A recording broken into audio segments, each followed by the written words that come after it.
It's a beautiful Monday morning. In some parts of the country, it's a wet Monday morning. But good morning and welcome to the AM show. My name is Sweetie Abochi and I do this with Benjamin Akakpo. On this beautiful Monday morning, we'll be serving you breakfast, cocktail if you like. We'll start with the AM news served by Denisia Poma-Ejei, and then we'll get into our news review segment. This morning, Nanaya Achapim Jantua, former General Secretary of the CPP, Laura Tusaka from the Ministry of Information, Ajua Ansong from the NDC camp and the Communication Directorate. These three ladies will be joining me to dissect the various stories captured in the newspapers. And then Haruna Mumbarak will serve you AM Sports, the latest chronicles from the world of sports. And then we'll get into our big stories. Today we have an interview with Kwasi Darkwah, popularly known as KKD, a media, brands, culture and tourism icon. You don't want to miss our conversation with Benjamin Akakpo. And then we'll do some politics. We'll focus on the launch of the NDC campaign in Tamale. What is in it? And will the Tamale strategy work to deliver the victory they need or so cherish? And will the accountability mantra resonate as the former President John Dramani Mahama vows to hold his own officials accountable? You don't want to miss any of the conversations coming up on the AM show this morning with me and Benjamin Akakpo. So join us with your comments and your thoughts either via phone or across all social media platforms at Joy News on TV. Stay with us. We're also live on all social media, all digital platforms. But let's start now with the AM news served by Denisia Poma-Ejei.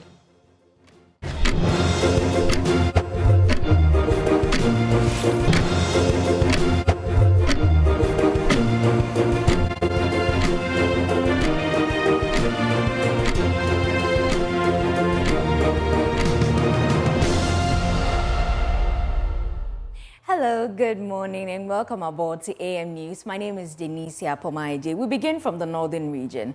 We will hold everyone accountable, the pledge of John Dramani Mahama, as he serves notice that a future NDC government will punish all government officials found to have abused their office. The NDC says it's ready to assume the reins of power after the December elections. Speaking to a large crowd of NDC supporters at Jubilee Park in Tamale, where the NDC launched its national campaign, John Dramani Mahama urged the youth to vote massively for NDC, assuring the party has competent men and women who are capable of turning the fortunes of the economy around. This is our last opportunity to save our democracy. Our youth have lost faith in our democracy. If you read the Afrobarometer survey, you'll find that trust in democracy is at its lowest in our history. And this is our last opportunity to salvage our democracy. So it is not going to be business as usual. For those who wish to serve in the new administration, know that you're coming to serve in an administration of modesty. You're coming to serve in an administration of honesty. You're coming to serve in an administration of hard work. And you're coming to serve in an administration of accountability. And so as we hold the previous government accountable for wrongdoings, if you serve in the John Mahama government, the next John Mahama government, if you are accused of wrongdoing, you will also be punished and held accountable.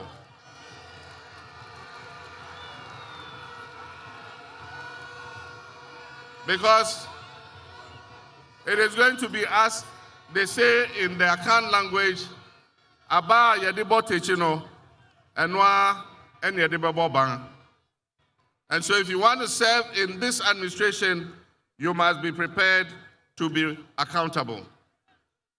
We're going to launch our manifesto next month in August, before the end of August. And we're launching it in Central Region. So Central Region, when you go back, start preparing. We're coming to launch the manifesto. And when we launch the manifesto, there are a lot of interesting things there. We will spell out the blueprint that we intend to pursue to change the fortunes of our country. But let me just mention a few, and I think Nana did. Our women are the majority of our population. And our women dominate the commerce, trade, agriculture, agro-processing sectors of our economy. And yet sometimes our mothers and our sisters need just 1,000 Ghana cedis to be able to use as capital for their business, and they are not able to get it. And that is why Nana said, we're going to set up a National Women's Bank. It is going to have its branches in the markets, in all the places that women do business. Your bank, your women's bank is going to be there. And it will be responsible for giving you small credit so that you can grow your businesses and be able to look after your families. We are going to work hard to remove the obnoxious double track system.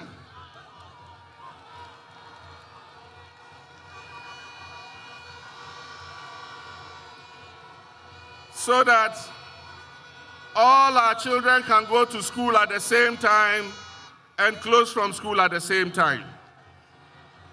We don't want the situation where our children come home and stay home for 4 months before they go back to school.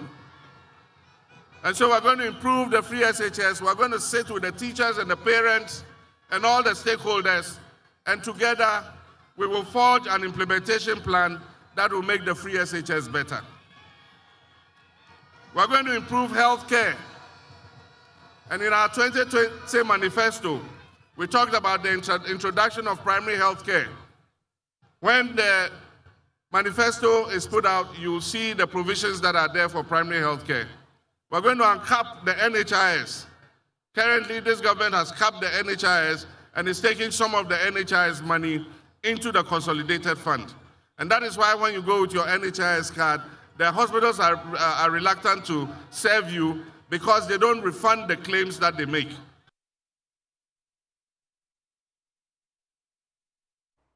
Let's stay a while on elections because members of the Nkranza Youth for Lodina Mahama are accusing the ruling New Patriotic Party of deceiving affected victims of the defunct DKM Microfinance Company. This comes after the Chief Executive Officer of DKM, Martin Dele, was seen in a viral video with the flag bearer of the NPP, Dr. Mahmoud Bawumia, during his tour of the Upper West region.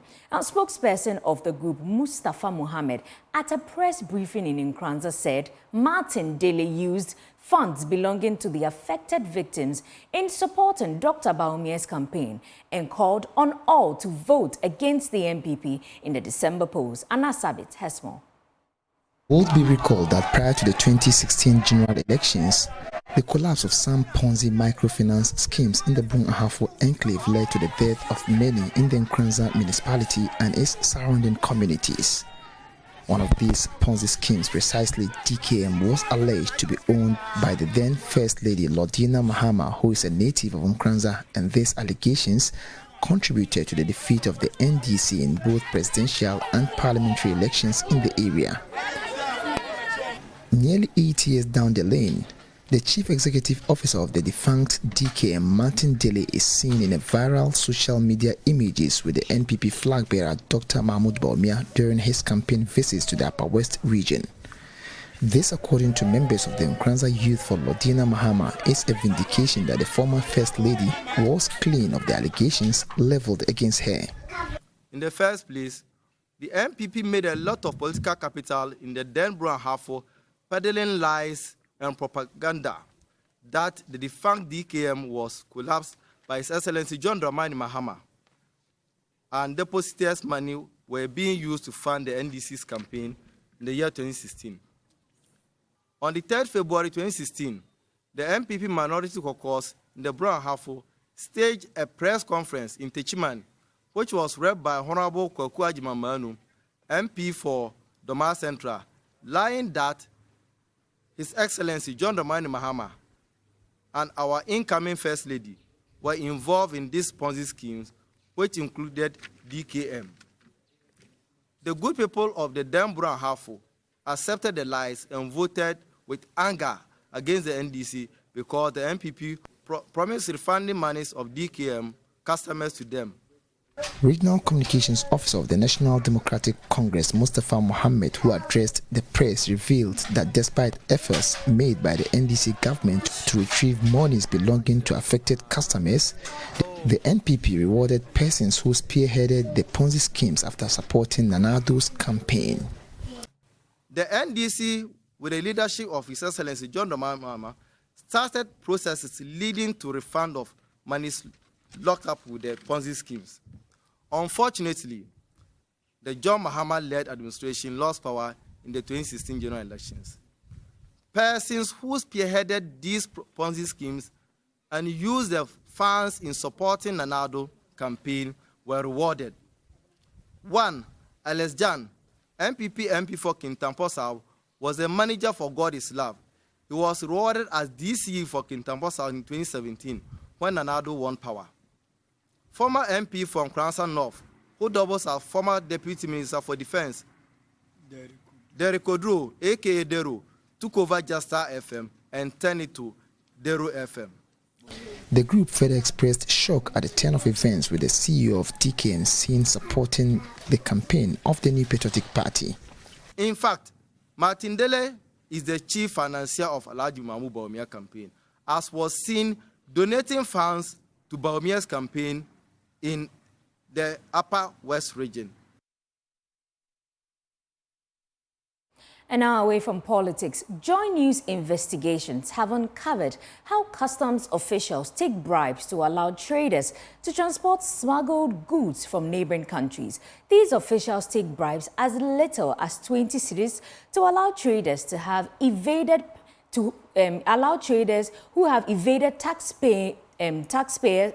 taxpaying, I beg your pardon, to transport their goods across the borders. In our latest Hotline documentary, Porous Borders, investigative journalist Kyei Nate reveals how the country's inland borders are becoming a hotbed for the transit of smuggled goods.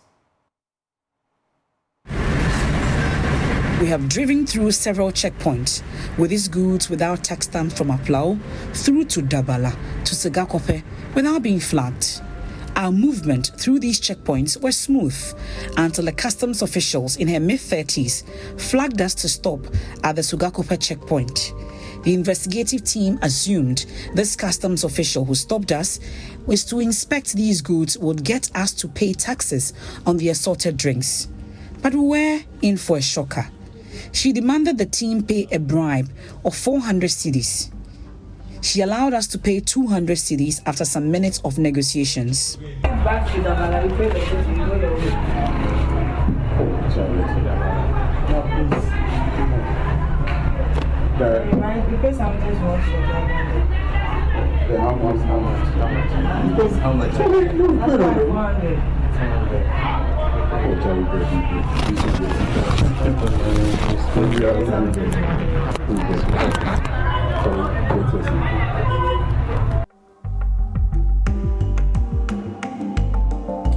I have succeeded in meeting one of the smuggling kingpins in Elubo, who identified himself as Error.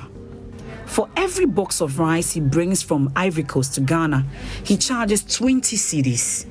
It is this amount he pays off to customs officials he works with to facilitate his business. If he can transport 500 bags of rice to Elubo, he will earn 10,000 cedis. Me charge best, and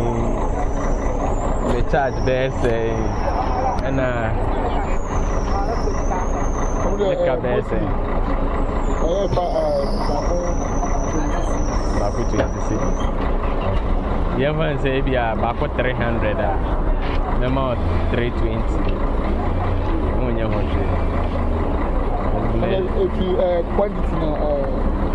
In the meantime, ne dear measure bear 500 bags. It's me drew an match. A customs one and see a bear more day. I know about 20 cities in man, me met it. I was 20 cities. I didn't no problem. The investigative team decided to test these claims made by the traders and commercial drivers. We bought several boxes of rice from neighboring La Côte d'Ivoire. At the Elubo border post, this customs official, who was identified as Kujo, allowed our boxes of rice bought from La Côte d'Ivoire into Ghana. We did not pay the statutory taxes.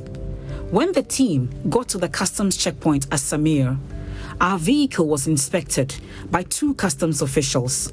They asked me to follow them to their office. They demanded I paid a bribe of 20 cedis and left me to go with the boxes of rice. So I'm going to use it to celebrate small S-man. What do you have? Rice.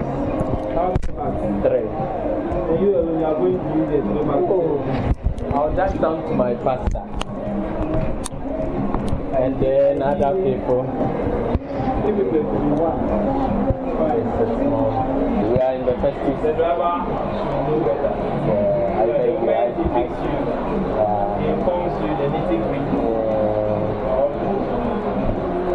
I'll dash you one and pay for the 2. How much will I pay? 20.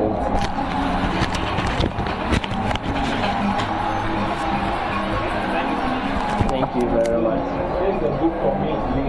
Hey, thank you very much. My number is I thought you were coming to give me a receipt. Oh. But the receipt when you pay the duty. The duty is $1.70. Well, away from that, the distant spring at the base of the Mampong scarps in the Ashanti region has served the Nintin and Shidiem communities for the longest time they have existed. Every morning before dawn, the pupils of Shidiem MA and Nintin RC basic schools begin a demanding journey trekking miles, enduring exhaustion and disrupted sleep before accessing the ground for water. In this Save Water series, Clinton Yeboah spends a day gauging the dire water crisis and the implications on residents. Waking at dawn, basic school pupils of Shidiem MA Basic School begin their day hours before most of their peers. At 4 a.m., they begin a vigorous exercise not to steady, but to scoop water from a distant spring at the base of the Mampong Scarp. So far from the township, about 40 minutes from the Shidiem township, this has been a daily fright of students and of residents because daily they have to journey through these bush and areas to have access to water, despite the dangers that may come. The over 135 pupils in the community bear the brunt of exhaustion from their cut-off sleep and early morning treks of long miles, while the far-reaching access to water repels teachers from staying in the Shidiem community. Head teacher of Shidiem MA Basic School, Kwasi, narrates how the tiredness impacts students who work. What it means is that they come to school already tired because they didn't have enough rest, and when they came to school they were already tired. So teaching and learning affects the assimilation.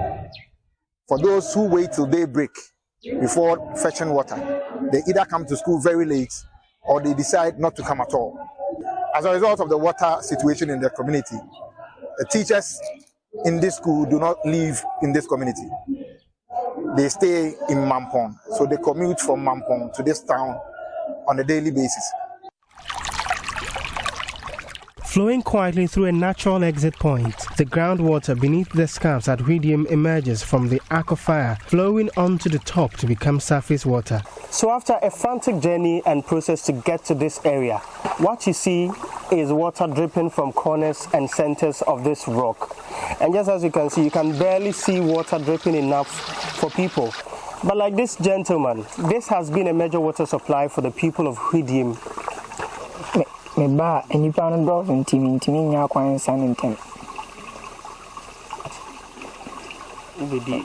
meet a lot of people here, and I don't leave early. I join very, very long queue every morning. I can spend like an hour here. How much time? We spend 1 hour per hour. The underground water lies bare without shade, allowing for more pollution from animals and erosion particles. Kwame Inti was seen washing from the same spot of the running water. He says the journey to the place is too far, and like many others, he cannot fetch and wash at home at a vigorous context in queues to get water. Nah, say person so ban pay bre ada more village now has in Tino. Neighboring communities also join us, so our numbers are huge, mostly in the morning. Sometimes you have to fight your way through.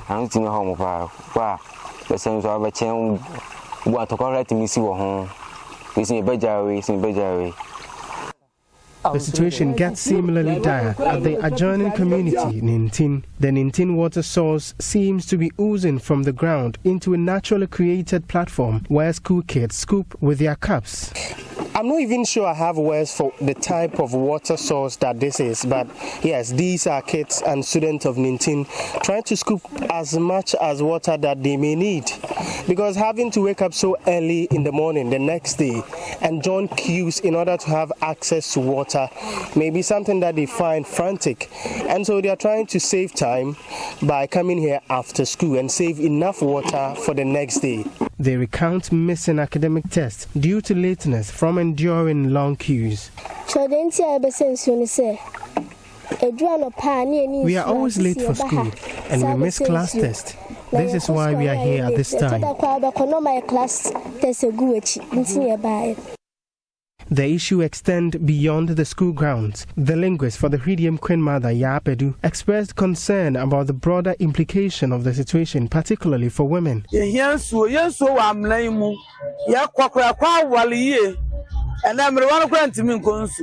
Old folks can't fetch water. They have no help. We suffer a lot as women, combining this stress with farming.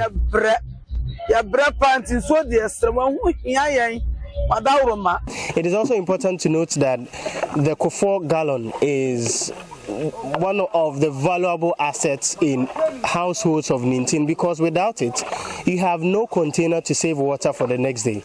For those seeking cleaner, pipe-borne water, the infamous yellow container Kofor gallon has become the only option, with a gallon costing 2 cedis. Each household need about 30 gallons per week to survive, significantly straining their finances. The gallon is 2 cedis, and we pay 60 cedis for 30 gallons, and it barely takes my household past 2 days.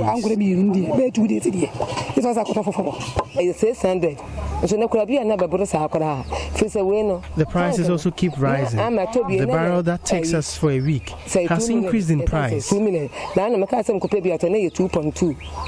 Nintin Electoral Area Unit Committee Chairman, Peter Mensah, supplies the 2 communities with pipe-borne water from the Manpon Township. He says this is the only survival strategy for the community. It's true here, because we buy it there, so you have to pay us for us to go and buy the water there and bring it to you. So if you don't have money here, you can't get water here.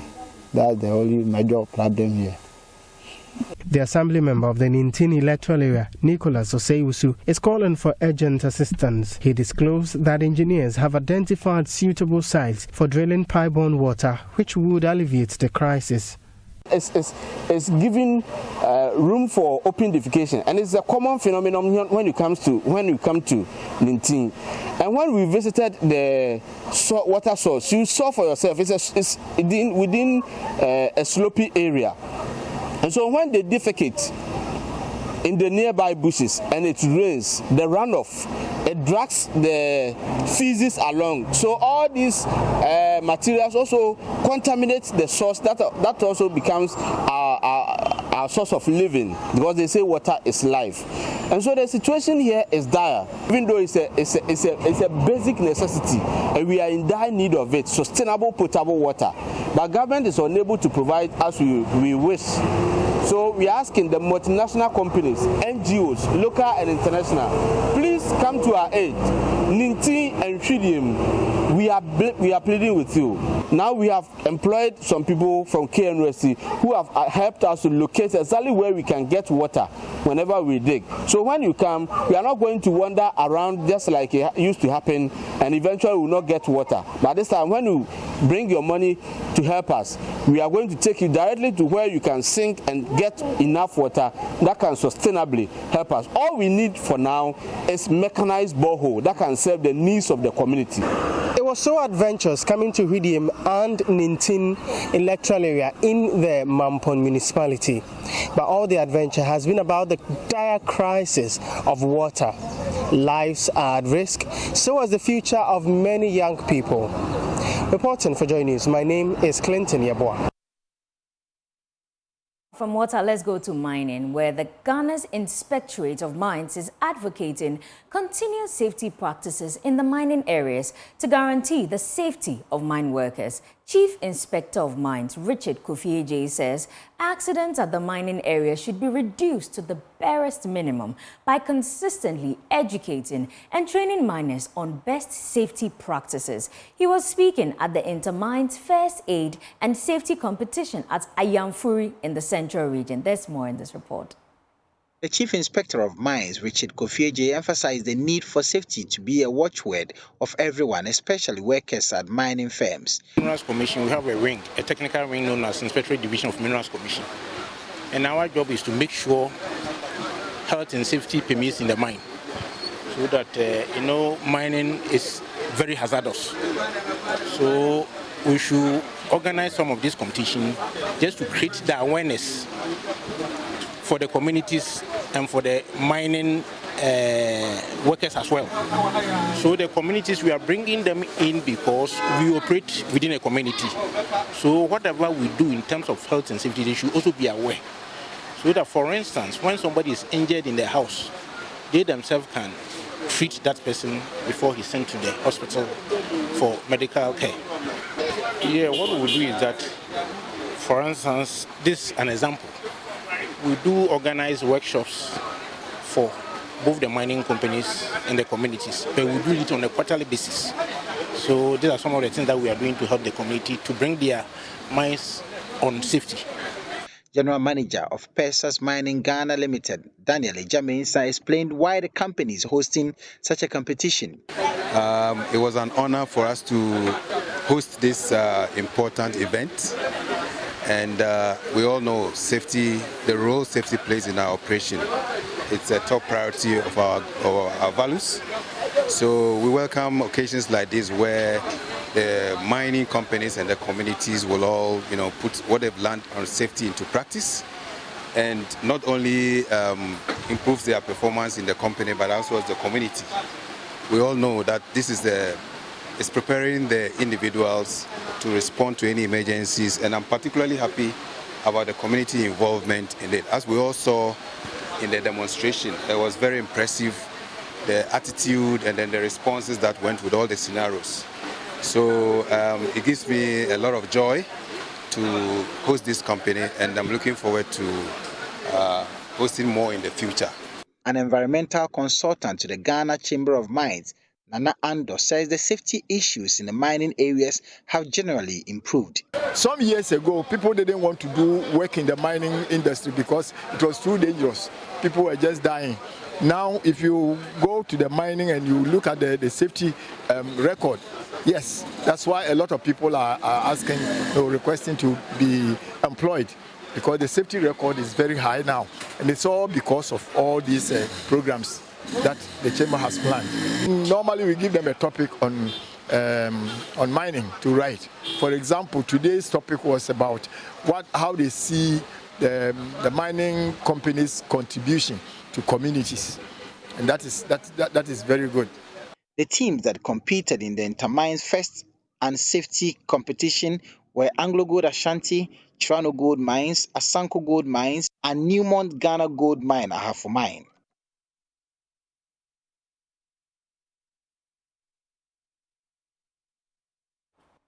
Now, the Odwe-Kese family of Obosmase in the Akuapem South District of the Eastern Region has issued a stern warning to individuals claiming ownership of their lands in Dodowa, Apollonia and other areas to cease activities or face the consequences. Newly installed head of family, Openyi Emmanuel Oparisewe, gave the warning during his inauguration ceremony in Obosmase. My colleague Maxwell Kudeko was at the ceremony and has come through with this report. Openyi Emmanuel Oparisewe expressed concerns over individuals claiming ownership of the Odwe-Kese lands. He cautioned those involved in land grabbing to desist immediately, warning that the family would take drastic measures to protect their interests if they fail to comply. Michel Bo, see, Mebusian Sassi, I am pretu or mine, what would Muja and a pray. etam na akon ho ese na akon agu eye na na me na odre kesi akwen ni mojani ansa no nya asase na to yo enti me se we ma be dia de me hwe mama asase bi anyira kwa obi ne namba bi no se hire mede o hire mede a o pa ko no won si ni hu odre kesi ye wo office e wo dodo ha yen asasem nyina obi hian a obehu yen wo obi otia asase bi su so wa ba no safo hene na o ma yen anim de ne yen anim no de na on fa na asem e se odre kesi abusuan a nebody man betu ano me hwe ma asase ba ko bra yira ta asase asem biara a wo ho ye be hwe na ka on pa ko so wo fo se o te odre kesi asase so na wo fo se wa fa ho di ana se what se wo ngasi wo abusapan fufura bankasa tutu anamo na bra na ba yen chen abudu kasefu ye asumdwefu ye umuhu yen sa ye nye basa na mu se wo ma na we si ukudi a wa bato marima. Lead manager of the Odoi Kyei family land, who held the power of attorney to represent the family in all land matters, Alhaji Nuru Salidin, stressed that the 5 family gates are united in this matter. He urged individuals who have taken the law into their hands to desist from unlawful land grabbing and follow due procedures in acquiring lands from rightful owners. Now, one who said the 5 gates are all here in unity. So, Odoi Kyei is based on foundation of unity. And going forward, they are property to they are united. And legally, it is registered. As they have said, they have their office. Baby, just walk to the office and negotiate. And investors, but they don't go through the due process of buying land, creating programs in the system. Should stay out. A principal member of the Odoi Kyei family, who doubled as the Asaman Kyei Enum chief, Osabere Ma Esa Kwasi Bediakon, congratulated the newly installed family head and urged him to continue the family's heritage, ensuring unity and peace in the family. A my side na woman obosman say aye wo bibi say e ma no endia di ntinu aya ye twa mo bon o make sure say ne mresu bibia e beye me papa nhihye ya o ye to ho a okwabusa panyi pass abusa panyi say ma 3 gate ni na ye koma bo ma ye o 1 na emema na stand as 1 gate no mesre ni say o man fa saade no enya adwuma na say bibi ketua bi kra na beba ya chemu miensa e de ma ne de na ye den e de amom. Maxwell Kudeko report for Joy News.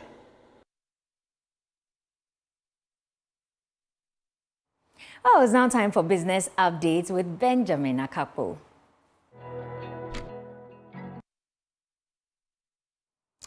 On now to our business update this morning. And the business community is asking the government to make a conscious effort at making the business environment friendly to thrive. According to Chief Executive of the Association of Ghana Industries, Seth Chum Akabwa, the cost of borrowing is negatively impacting their operations, thereby making them uncompetitive. Speaking to Joy Business, Mr. Akwabwa stressed the need to consolidate the business climate with a cheaper cost of borrowing. As long as we haven't come down on the policy rates and we continue to keep it at this high level, then it's going to affect borrowing rates. There's no doubt about it. Even though there's that appetite for borrowing, the interest cost is a major, factor that is prohibiting growth in lending. In terms of nominal figures, it may, I will not doubt that, but what kind of borrowing has picked up? If it's the short-term borrowing, then it is going to the usual trading and service sector. But for industries, borrowing at 30-something%, 32, 35%, to do long-term business, the kind of business industries want to do, which is investing long-term, you need a much lower interest cost to be able to do that kind of business. So it may have picked up, but we have to actually analyze the data and see the sectors that the interest and the lending is picking up. If it's picking up in the industrial sector, that would have been very good. If it's picking up in the agricultural sector, it means the productive sector is growing. But I don't think that is the situation, and that's where we need to really analyze. So it may have picked up, but is it being picked up by the productive sector? For me, that is very important. All right. At least some stability has been achieved, some consolidation of the stability is important, but we need to go beyond consolidation to growth.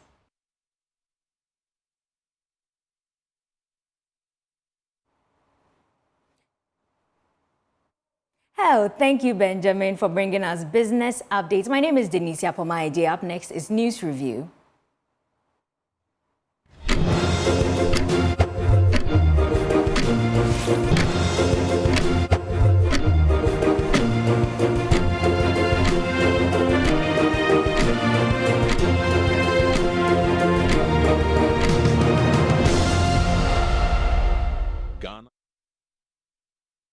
Welcome aboard. This is the news review segment on the AM show with me, Sweetie Aboche, and today it's an all-female panel. Yay, power to the women. But a gentle reminder that this segment is always brought to you by Endpoint Homeopathic Clinic. And they're offering free prostate screening and free female fertility screening at their various locations. And here in Accra, you can find them on the Spintex Road, opposite the Shell signboard. In Kumasi, Kronuma Buenya, behind the Angel Educational Complex. In Takrade, Anaji Estate, in Tema Community 22.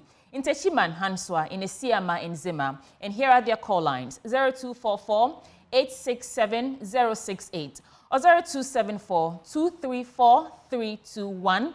Endpoint Homeopathic Clinic, the end to chronic disease. This morning, I've been joined in the studio by first a very familiar face on the AM show, Nanaya Achempem Jantwa, the former General Secretary of the CPP. And a little bit told us that she's going back, but that we'll confirm that later on in the course of the program. We also have Laura Tusaka from the Ministry of Information and a member of the NDC Communication team. And then Adjoa Ansong, NDC also part of the NDC Communication Directorate. Ladies, thank you for joining the program this morning. Thank you. So, good morning. So, we do on the program, we'll give you a minute to get into any topical issue that you want to respond to. It could be social issues, political, just what's on your mind. I'll start from you, Adjoa. What's on your mind this morning? Well, good morning to our viewers and good morning to you also. I think it's my first time being here.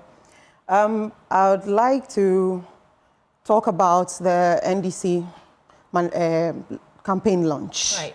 Yes, so first of all, I'd like to say a big thank you to God Almighty for seeing the success of our campaign launch in Tamale.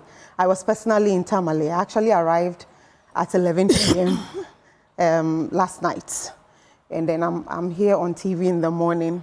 It was exciting. I went there on Thursday. It was exciting. And then when I looked at the crowd that came out to meet us, I think a day before the campaign launch, I was up till 1 a.m. and the town refused to sleep. Motorcycles, vehicles, cars, the noise, the dancing, the jubilation. Tamale didn't sleep till Saturday when we had our campaign launch. I would also use this opportunity to say a very big thank you to our flag bearer, His Excellency John Dramani Mahama, and our running mate, Professor Jena Nopokwajaman. Yeah. I mean, if you listen to their speeches were clear, the clarity in their thoughts, they carried the message. And you would know that before this campaign launch, His Excellency had already gone on 2 tours. That is the Building Ghana tour and the Listening tour. Yeah. Before we had the Meet the Press. Yes. And so it was clear that His Excellency John Dramani Mahama and Professor Jena Nopokwajaman had gone to the grounds to listen to the people. And so you could tell that they were speaking to the conscience of the people, they were speaking to the problems of the people. And thankfully, as a communicator this morning, I wouldn't have to come and apologize or render an apology or even come and interpret English to English speakers. Right. You see our flag bearer and our running mates. Yes, thank you so much. They were excellent. So I would like to thank God for that. You wouldn't have said otherwise because these are your bosses. So of course it's within your mandate to applaud them. But hold for me. Let's take the thoughts and then we'll get into the various newspapers. Hello, Ma. Nanaya Achempem Jantwa. What's on your mind this morning? Oh, something has been agitating my mind, but I want to do some further investigation. Okay, I heard that the former Minister for Energy laid the bill before Parliament, wanting to merge the Energy Commission and the PURC. And I believe that would be very disastrous because the PURC is supposed to be a regulator. And the regulator is supposed to ensure that things are done properly in the energy utility space. So if you merge the two and you put the two under the Ministry of Energy, then you are taking away the independence of the regulator. Because the Ministry of Energy is the one that overlooks or supervises the utility companies.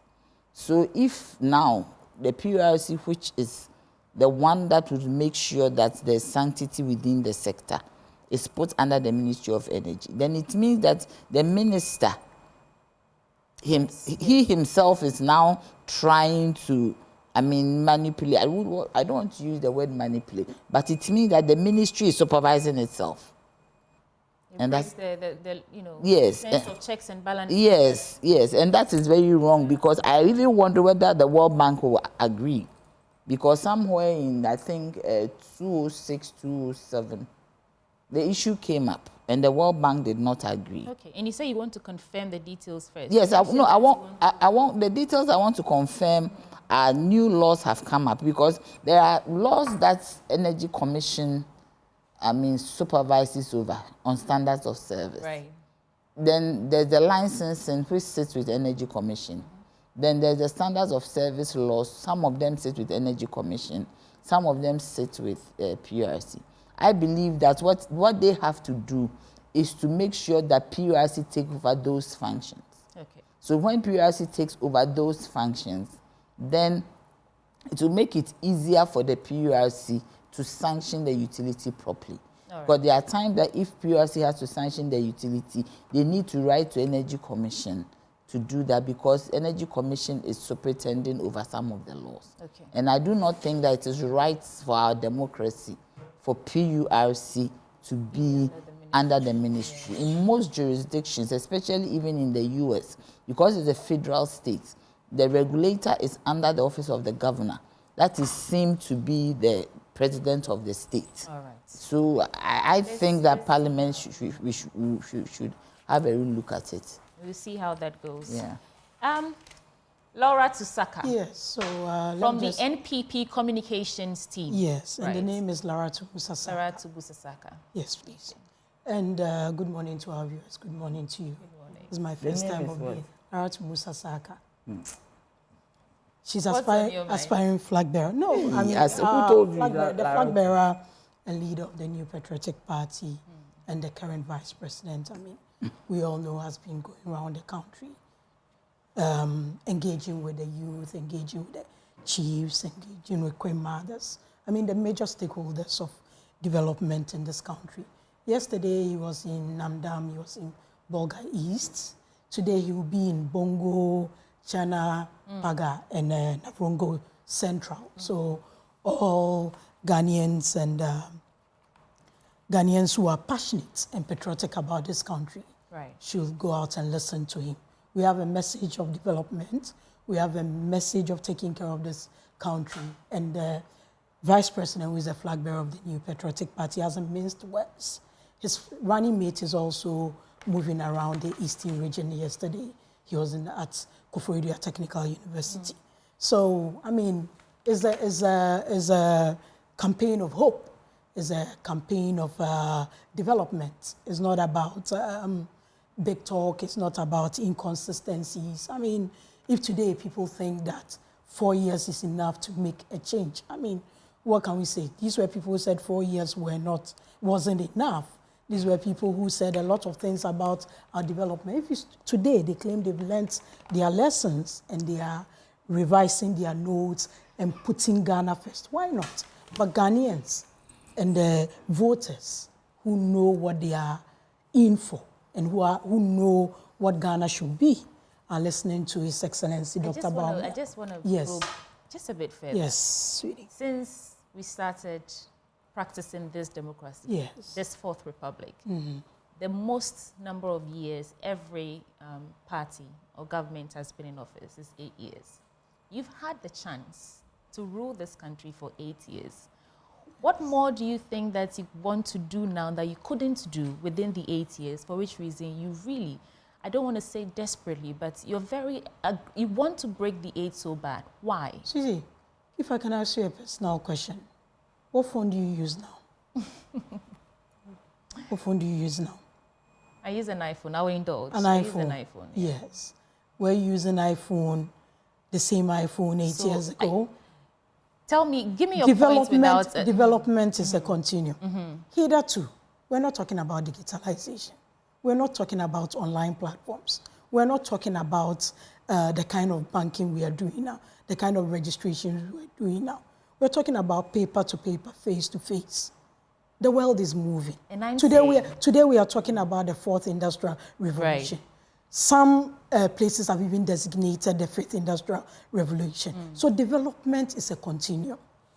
Governance is a continuum. And so for the past 8 years, well, 7.5 years, you think that you've done everything according to the way the world is moving, and you want to retain power so that you continue your development trajectory. So for instance, if you trust that you set the right foundation, why don't you leave it to the people? If they decide that we want NPP to remain in power because they've done so well, then, you know, we vote for the NPP. But how do you leave But if your entire campaign message is that you want to break the 8. But how do you leave? That's not our entire campaign message. It's built on the fact that you want to break the 8. I mean, with marketing and all that. Why don't you do a one-on-one with marketing? It's just some of the things that she said that, With marketing and everything, you come with phrases, you come with slogans and all. It's part of the campaign. Let's get into the news. But let's tell the Ghanaian people what we've done. And that's exactly what we're doing. All right. And what we'll come and do. That's what we're doing. Thank you. Let's get into the news series. I'll start with the Daily Guide newspaper. I'll do some headlines and then quick stories in here. Then I'll come to you for your various papers. On the front page, NLA Deputy DG honored.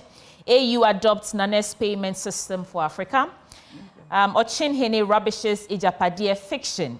I'll start with a story about the AU adopting Nane's payment system for Africa. And I think it talks about mobile money interoperability being adopted by the AU, and the story is on page 3. The African Union has endorsed President Nana Addo Dankwa's vision for a continent-wide financial institution and acceleration of mobile money interoperability across the African continent. And the adoption came during the AU mid-year coordination meeting held in Accra last week, signaling a major step towards enhancing financial inclusion and economic integration across Africa.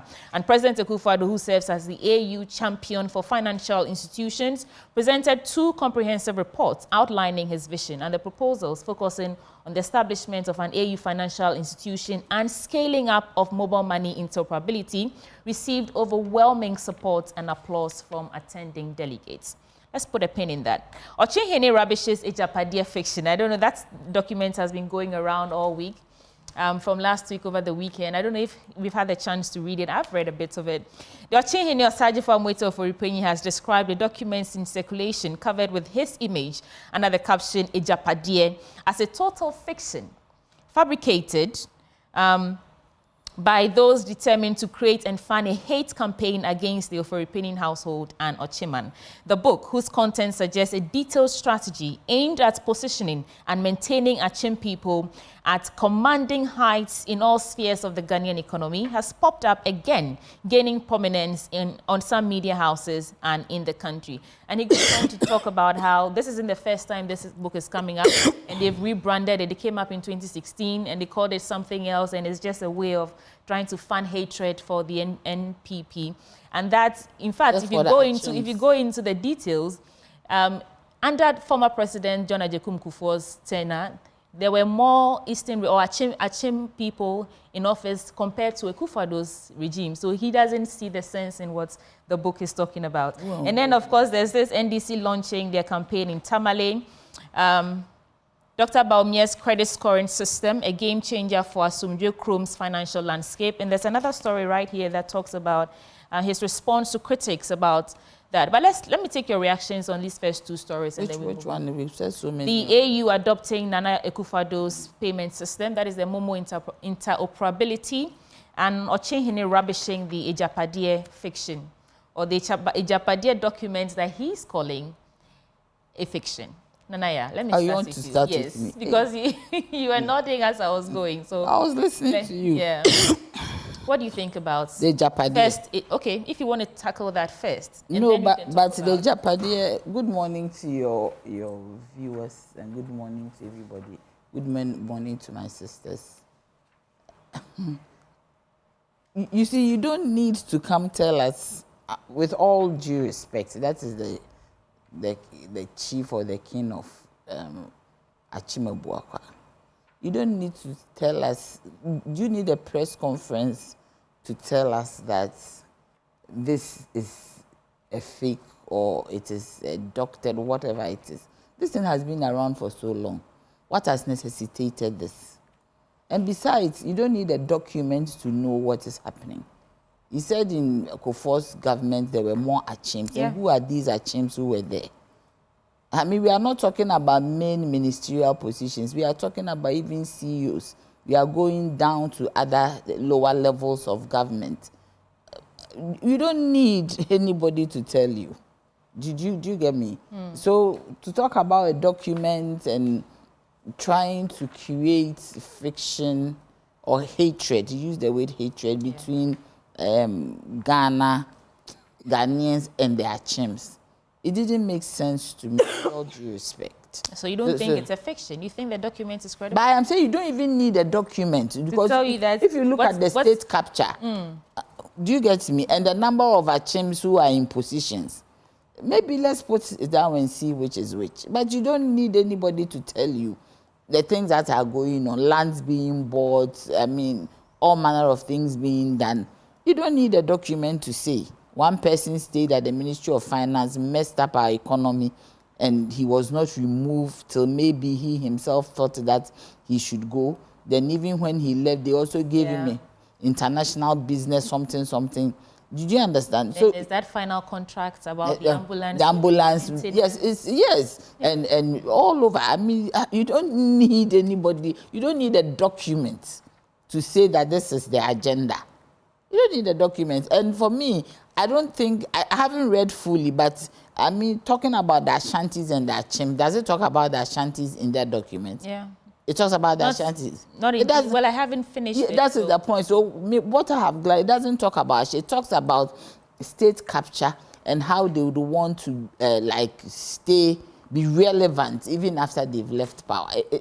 Some of it, and putting their hands into all manner of things. So I thought that he would have a press conference to advise Nana Addo to rule the country properly. Well, in his defense, it's his image and his town. Then they put his picture on it. Yes, so he needs to come out and say something. No, but it's not about the saying. It is also about what is happening on the ground. All right. You understand? Let me take the thoughts from Laura too. Yes. Just taking it because the first time I encountered this document on a show, I was wondering who authored it, who published it. And it looks like this single document keeps changing in content.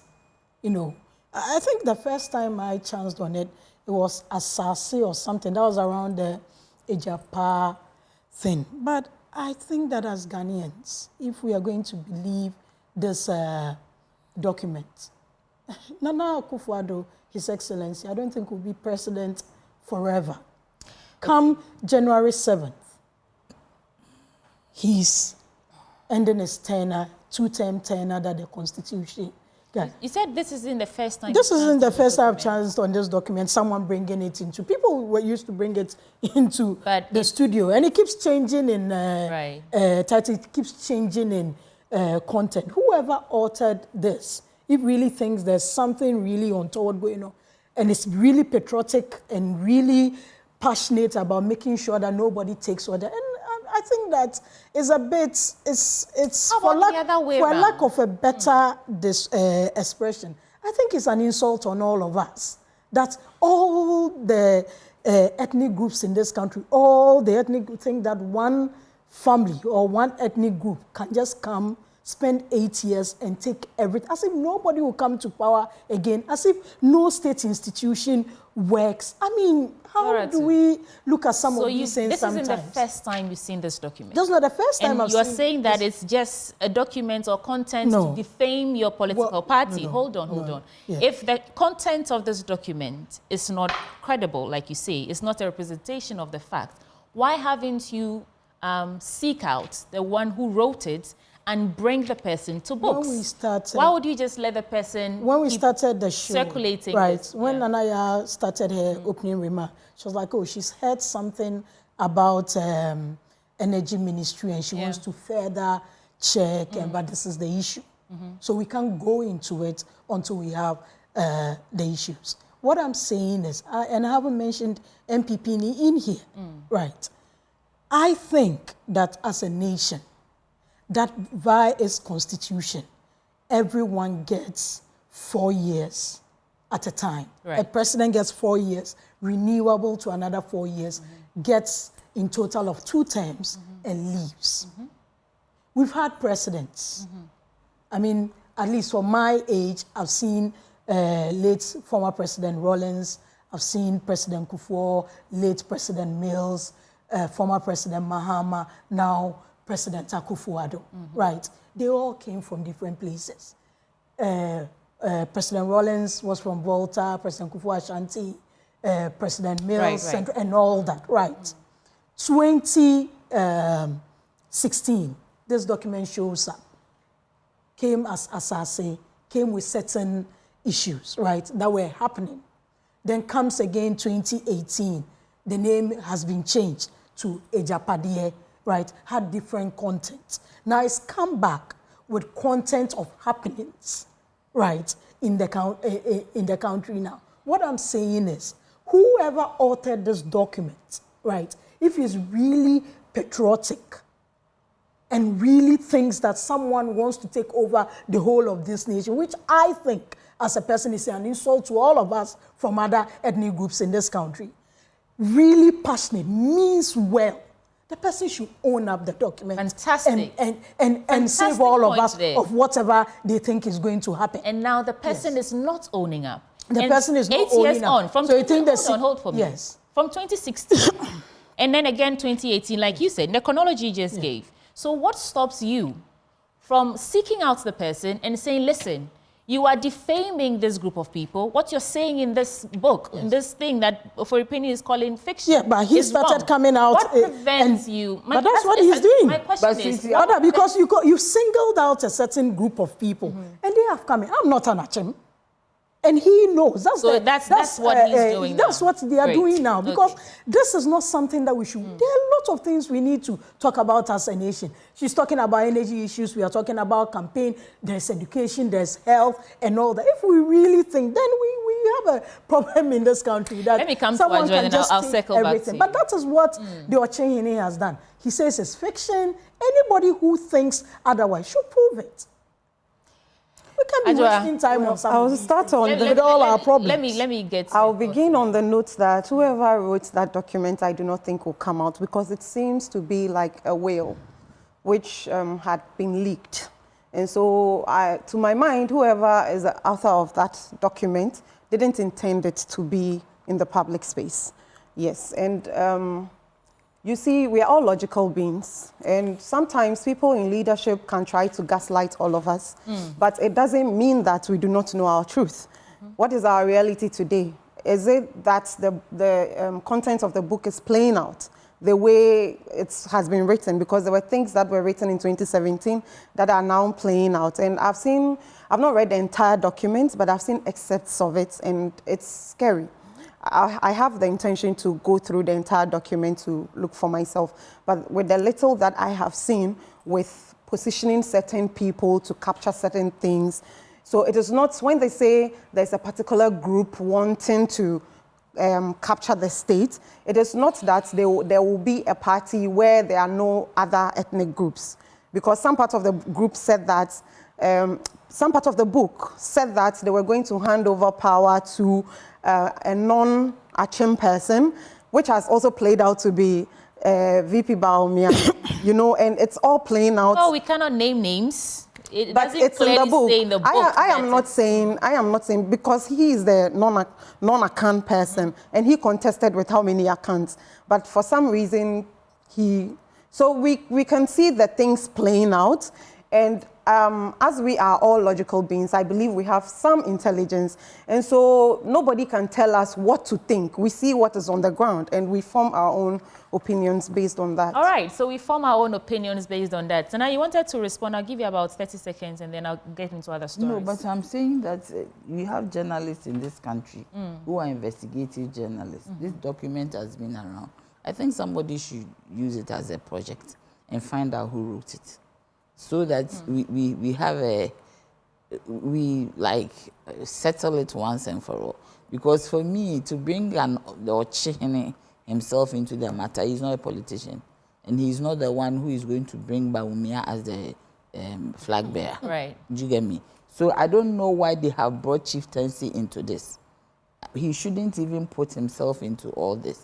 Yes, it's about you asked why a press conference. Perhaps this is why he needed to. No, but I mean, he shouldn't put himself in it, because does it say that he wrote it? No. Because there are times that when you take somebody's something and they ask that, my young sister here is a lawyer. Did you take it? Immediately the person say, me, I haven't taken anything. No, I haven't seen. Then the person starts defending it. You see, they shouldn't even put him in there.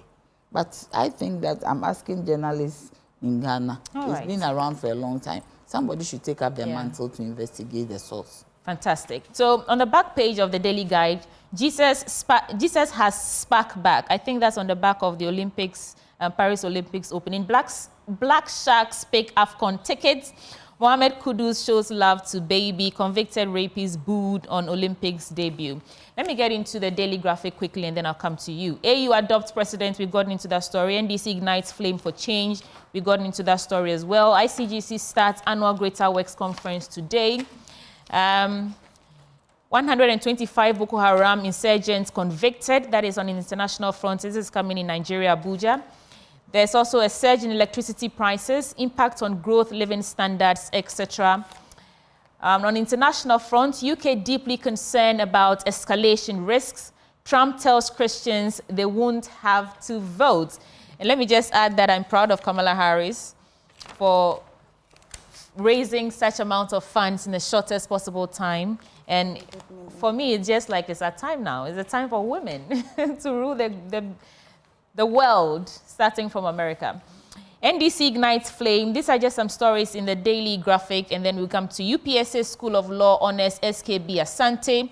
18.5 million SOCO investments yields positive results in the northern region, and that is the Gulf of Guinea Northern Region Social Cohesion Project, and they say it's brought significant improvement to the lives of thousands of people in northern Ghana, the local government minister has disclosed. And the project was aimed at economically empowering communities and making them resilient to vulnerabilities, and has completed 530 infrastructure projects in its first year of completion.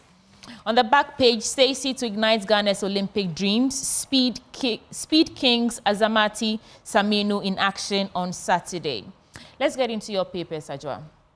You have the Inquisitor. Yeah. Oh, I do the reading? Yes. You tell us banner stories, and then you pick one or two major stories in there that you want to get to. But should I circle around? I saw Laura too going into her papers. Should I come to you first, and then we'll... Oh, you want me to? Yeah. You have the publisher newspaper. I have the publisher newspaper. Okay. Take us through it. And the banner headline says, Mohammed's inconsistency exposed. I don't think they could have put it better. August 2016, 4 years not enough. July 2024, 4 years is enough. Ghanaians be the judge. Then it says, Ochihene Rabich's Agyapadie fiction. Oforipenyi was prominent before Akufo-Addo. Bottom and land dispute, Captain Koda to others face contempt. AU endorses Akufo-Addo's interoperability. And I think one of the things Ghanaians should know is that this same interoperability was awarded by the NDC for $4.6 billion. And the MPP, when it came into power, did it for $3.8 million. So let's take note, $4.6 billion and executed for $3.8 million.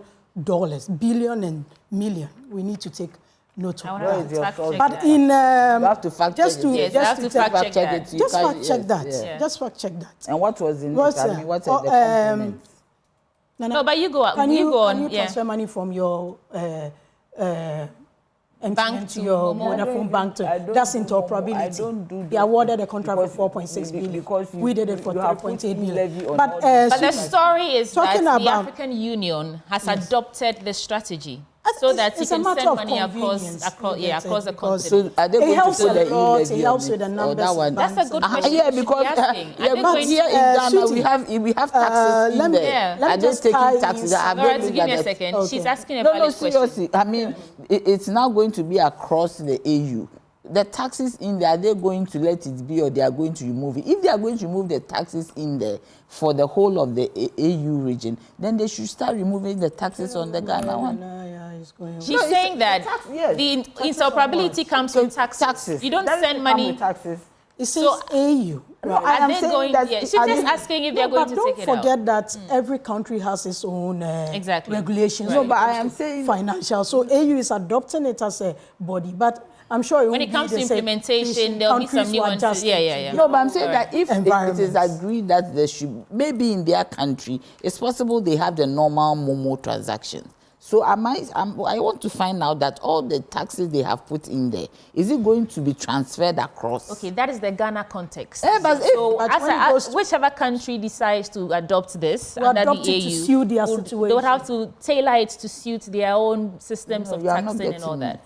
You are not getting okay. I was saying that with the mention of Ochehini in here, I think I haven't seen the other papers, but I think something very historic happened yesterday. The Yegbonra visiting the Nairi, and these are overlords that have their two sons running. And when you read their speeches, it was centered on peace and how whoever of their sons wins. It's like we are the same people and all that. So let's push some of these stories because it's quite a big one. And I'm tying it into the mention of I said Mama's inconsistency. Are we doing all of them? And Ghanaians should note, in August 2016, he said 4 years is not enough. Laura, in July 2020, we got it the first time. Yeah, we spoken about it. Let me go to the center spread. Hey, are you doing everything? No, just one more story. First Lady launches SOS Children's Village Endowment Fund. I mean, for the vulnerable. Dr. Bamia promises to construct tertiary institution at Bulsa North. Okay, all right. No, I think that will do it for the publisher newspaper. Yeah. Nanaya, you have the new finder.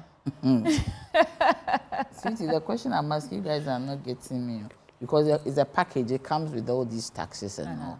So are we retaining the taxes? Every country have their tax structure and their tax regime.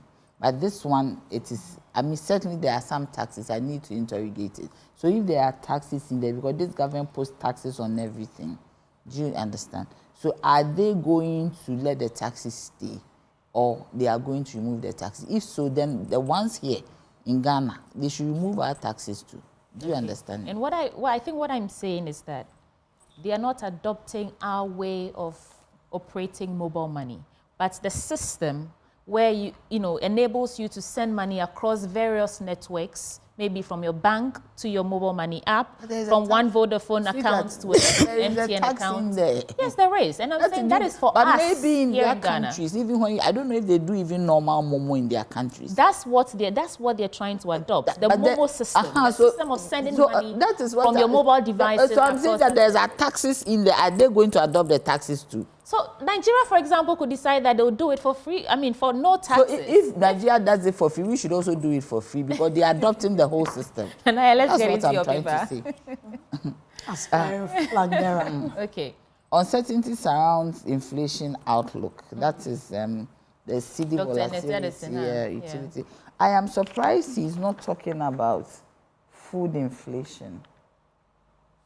Because you see, when you break down the factors, the components of inflation, one of the highest is the food. But now he's saying that CD utility tariffs, fuel prices increases to blame. This utility tariffs is an IMF conditionality.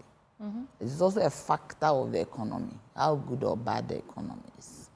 Petroleum price increases is a build-up of taxes. We have about 3 taxes that are very synonymous to each other on the fuel. We have energy sector levy, we have energy sector recovery levy, we have, and it's even for energy fund levy, we have energy debt recovery levy. It's the same doing all 4 of them around the energy sector. So if you have all these taxes, price increases, if you look at it largely, the build-up are a lot. When you look at tariffs, every quarter tariffs is being increased. For context, I think you should give us a brief read on what the story is actually saying. No, I think it talks about we are on a good path in terms of development and economy recovery. However, there are some uncertainties like crude oil prices and yeah. Which good part is it? Please, I don't want to hear that. I mean, you won't even let me read it. Which good part is that? But that's the story, and we need to get into My dear, you see, the point is that we have recent exchange rate pressures, upward adjustment in utility tariffs, and increases in fuel prices have posed risks to inflation that remains slightly tilted to the upside. Where is the good thing? Okay, so I think I read that story this morning. Yes, inflation is dropped from 50-something to 20-something. That is a long time ago. However, yes, he's saying that the uncertainty surrounding the inflation could potentially bring us back, draw us back, or increase the rate. No, again. but my dear, I'm saying that when you look at the factors, when statistical service, they bring their factors. One of the key things is the food. He hasn't talked about food. Yes, do you get me? And we are all feeling the pain. That is the point. I'm sure we all go to the market and every day we are wondering what happened the night before. That is the point. Okay. So I'm saying that I said the relative stability in the fall. Which is relative stability? My dear, if the exchange rate moves from 16 point something to 15.89, you call that stability. I mean, seriously, you are within the same double digits depreciation. And it's so slight. It's so slight. When you go to the bank, it is different. It's so volatile. When you go to the people on the streets, it is different. When you go to the forex bureau, it is different. Okay, let's do one more story. So I mean, I don't know why he's left out the key. Ghana export commodity prices see mixed trends in international markets. Data from the Bank of Ghana show that in June 2024, Ghana's major export commodities exhibited mixed performance on the international markets. Cocoa price futures explain the modest rebound. I think it's talking about the different commodities. He talked about gold, crude oil, cocoa, and how they're performing differently on the global markets. That's the story. My dear, you see me, when I see these things and my heart breaks, why are you laughing like that? Because you see, at this time of... The effort with which you're just trying to see the downside. No, not the downside. At this time, right now, I'm not blaming one government or two governments. At this time, 67 years, we still export these raw materials, these raw resources outside. We don't put any value to it. I mean, when I saw exports, we are pushing all these commodities, we export them raw. We don't put value to it. We have a cocoa processing company sitting here. The machines they need to produce more for us to export, they don't have it. When you go to Switzerland, the hub of chocolate, you don't find Ghana chocolate on their shelves. Do you get me? Their own that is even mixed with some synthetic this thing. It is there and everybody is buying. We have cocoa. We are selling gold in raw form. Do you get me? We did a documentary recently on the Commander Sugar Factory. Yes. It's heartening because this factory has been there. And you can hear the residents say, Kufa, don't me buy, oh boy, a letter, whatever. Why don't and they're simply, now the government is saying they want to import unrefined sugar because there's no plantation to feed the factory. So can't Meanwhile, the residents have acquired over 10,000 acres of land. No, that's a low. Awaiting government directive to start planting for food and jobs. Can't we say that a portion of it is just to grow sugar cane to feed the factory? Ah, well. And it's also for jobs. You see, the point is that everybody should understand this government, anything that His Excellency John Dramani Mahama does, whether good or bad, is not nice to them. It's an anathema. Really? Yes, of course. Because why have they left it like that? These Because are the things you should be fact-checking. No, it's not. But it is true. You completed. Who doesn't know? Right. Why have they left that one? That is a factory. That can be a one district, one factory. But rather concentrate on a confit juice that you can't find anywhere. Because Commander Sugar Factory, for me being the CPP, one who put it up, factor these you get me? in. It is. Let's assume the person did not factor it in. You have come.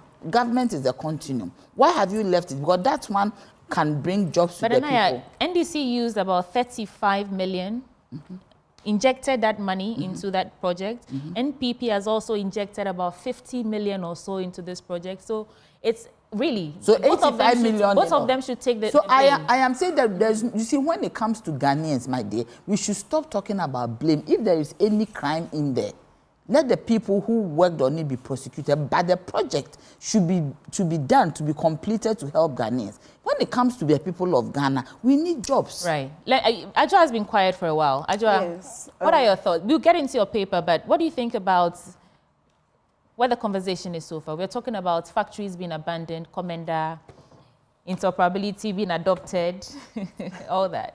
And then we get into your paper. Well, on the Commander Sugar Factory issue, I don't think this will be the first factory or the first projects by the NDC that has been abandoned. I think it is a behavior that we all need to check, because in the end, it is the Ghanaian that is at the ends of this. If the factories are completed, it's inures to our benefit. It means that more jobs will be created for the teeming youth of this country. And we have seen recently in the report of the Ghana Statistical Service, we have seen that close to 2 million youth of this country do not have jobs. They are not in school. They are not in training. And so these are some of the things. So if we are determined to empower our youth, we should be able to invest monies into a factory. We are a country that has poured out $58 million into a pit. And the world's most expensive pit. I mean, brewing mosquitoes. And we are borrowing. Look at our public debt right now. So what did we use the money for if we cannot complete these factories? I think it is important that they are completed. Let's get into your paper. The Inquisitor. The Inquisitor. Yes. ABAJ bounced as OSP raises superior arguments in court. NDC drops missiles at Tamale. And obviously, I'll dwell on. But you do all the banner stories first. Okay, I will snatch Bole Bamboy seats, NPP PC, and Ayariga cautions against election prophecies. Okay. Yeah. So then I can go much into this. Okay, so like I mentioned earlier, we were in Tamale yesterday. Our launch was on Saturday. And as you saw on the screens, I don't know if you watched, it was electrifying. The message was simple. We went to the people to give them hope. And when Laura was talking, he mentioned, she read something about the inconsistency of the Mahama government. And I would say that when people communicate, for you to be properly able to negotiate a meaning, you must put these things into context.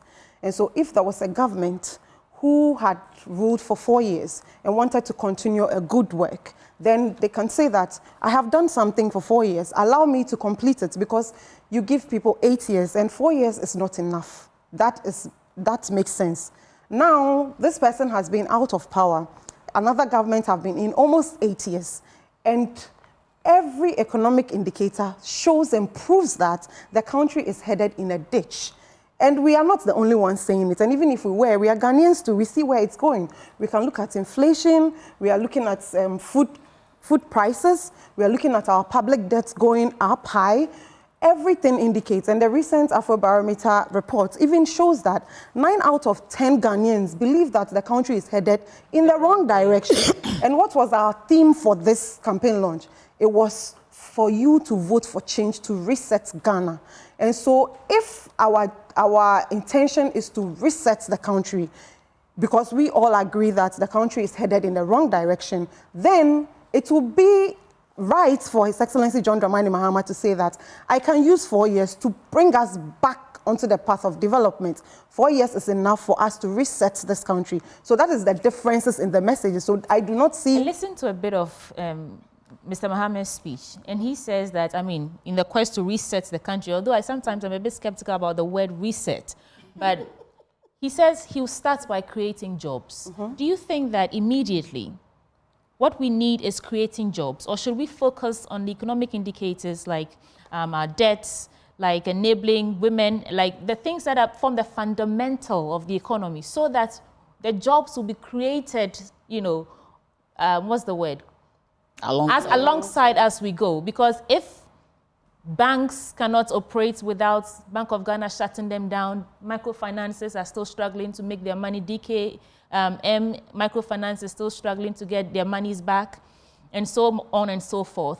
Should we focus on creating the jobs? How is he going to create jobs in isolation when the fundamental, the things that we really need, like education, free SHS is also another thing that we are talking about.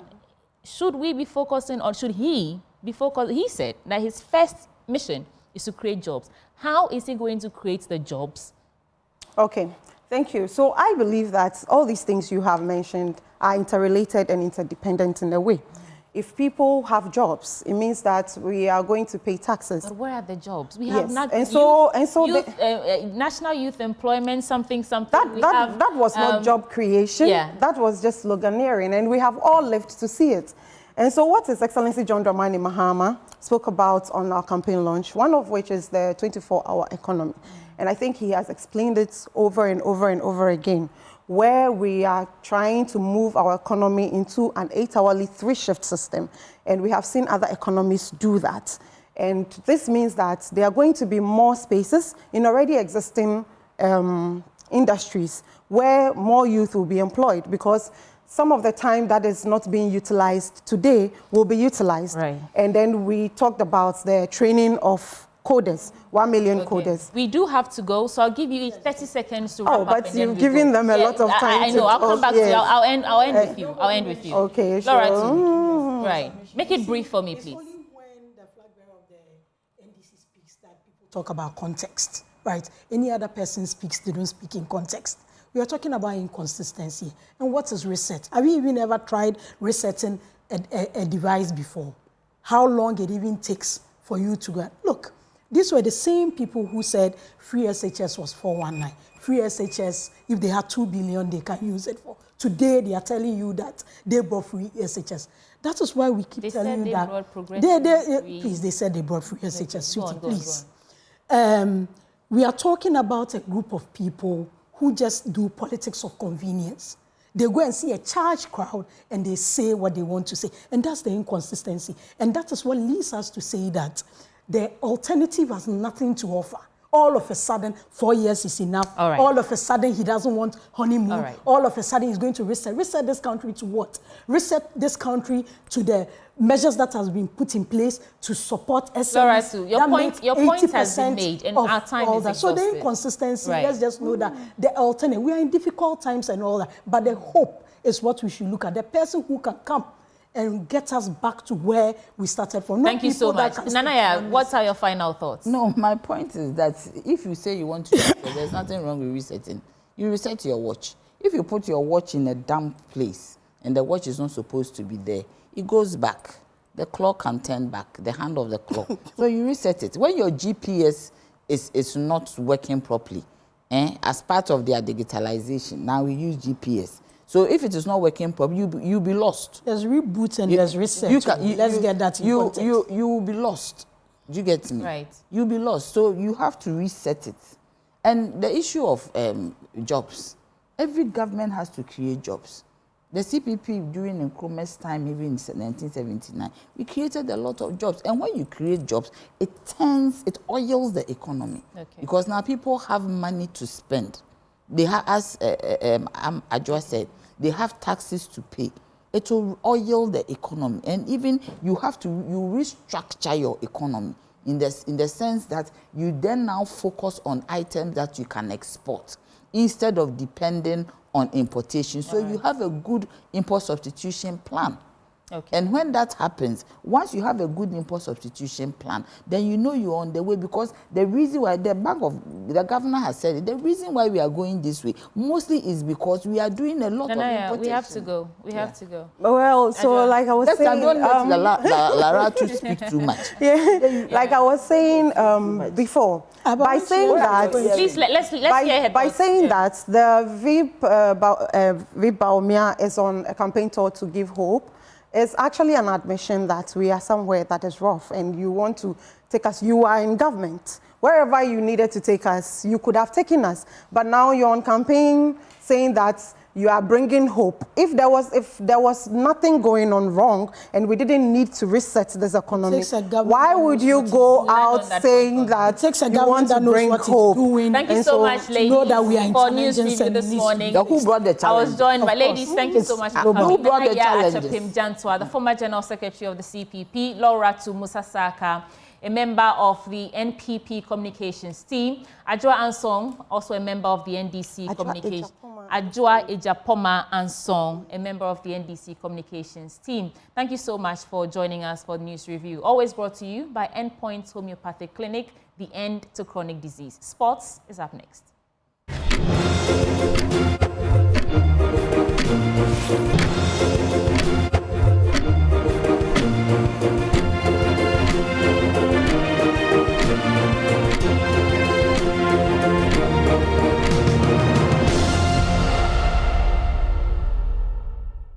Some people are even in the education space who have gotten to a point where they must go and rest for their sons and daughters and their nephews to also have employment. The kids are feeling hopeless. If your father is 84 like mine and he's sitting on a board, he's alive only because it is illegal to shoot him. Kwasi Kyei na what is saying? Me doba Kwasi Kyei yedi asema na wako ka amanfo frefre me politicians adada asebi sisi akra no womun ka woni yesomo frefre me Kwasi yedi na wako ka. That's my father. And I said, I mean ka bone. I say am di omu ka happen na me ka chim say me ba Kwasi Kyei die. Sabi a man o pe kakra na man so pe no. Na no credit ka pa. Well, he's the man, Nano Bukiti. This morning, we have the king back in the studio, Kwasi Kyei Darkwah. He's a media, brands, culture, and tourism icon, and in the mold of a patriot. He joins me in the studio this morning. Kwasi, good morning, Mr. Akapo. Good to have you here. I'm well, by God's grace. No, I'm sure now will come brofo and many aji. Oh, say about brofo de anka one. And I'm a catch him say that me. One brofo hene. Me no san catch you so pow. Dear Muntiana, thank you very much. Delighted to be united with you always. It's a pleasure to have you here. You know, I was just following what you said back then to me in that interview. And what's interesting, another producer of a different show within this network, I was crossing the street a short while ago, and he started talking about the fact that, you know, Ben, look at us. We wake up at dawn, we're running around doing our work. How much do we have, you know, to show for? He was telling me about a problem he had and what it would take to resolve it, and the fact that he didn't have that. And he says, and so, some people in government, I mean, they have it, and yet some of them will later in life tell your children, say, oh, one mobra. And I was telling him, this man said this a long time ago with my brother Kafride on GTV. And here you are this morning. But let me just quickly ask you this. When you look at Ghana today, it's been a number of months since our last interaction. Yeah. What's your Ghana now? What do you see when you look at Ghana today? When I look at Ghana today, I see a lot of talented youth who will be used by other nations to do the work of laborers. I see a lot of good old elders who have served their nation well and should step aside for young people and middle-aged people to take over from them. And I see a Ghana where we have some really competent people who have served well but did not have a succession plan So they do not see with clarity who they can hand over the reins of power to. And that maybe is actually an act of selfishness, because if you haven't trained people to take over from you, then you can stay forever.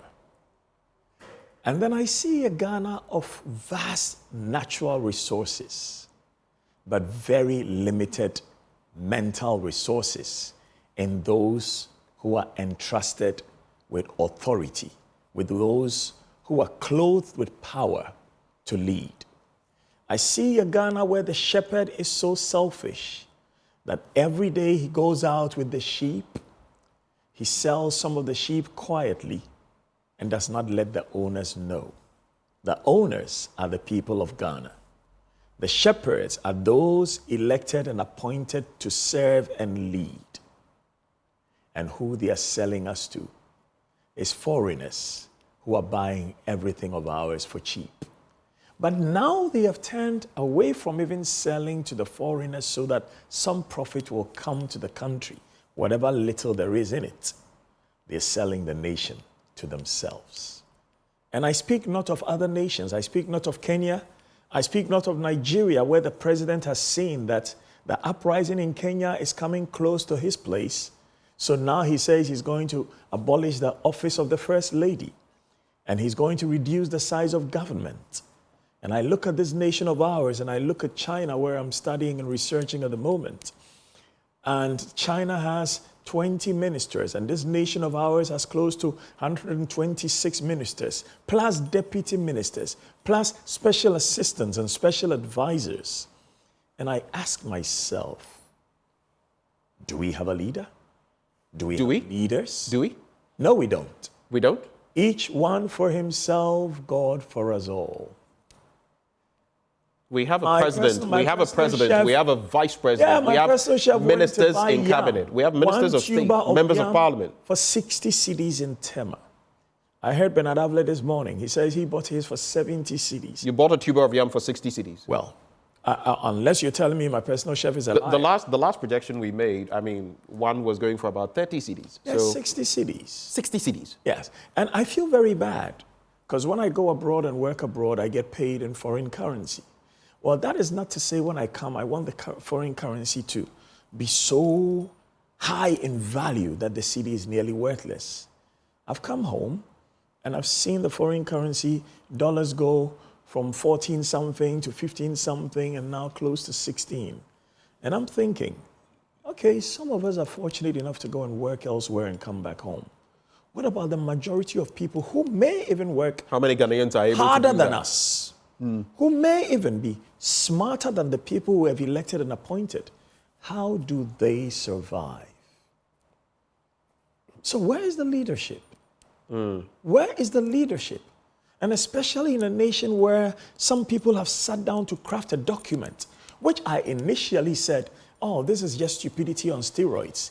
It is just the imaginings of the iniquitous, inebriated people who are just talking hogwash. You're talking about the Agyapadie document? Agyapadie document. And then I have looked closely over 3.5 years, and I have seen everything they have stated in that document happening. And if you will permit me, I want to read just the introduction of that document, because like I said in the beginning, I said this is hogwash, the imaginings of a fool. But right now I see it is the plan of the plunderers. It says, to our future, made up of the present and the unborn, for whom this will of a nation is prepared. To our foremost king, Oforipenyin, the progenies spread across this world, for whom and to whom alone this sacred document is prepared.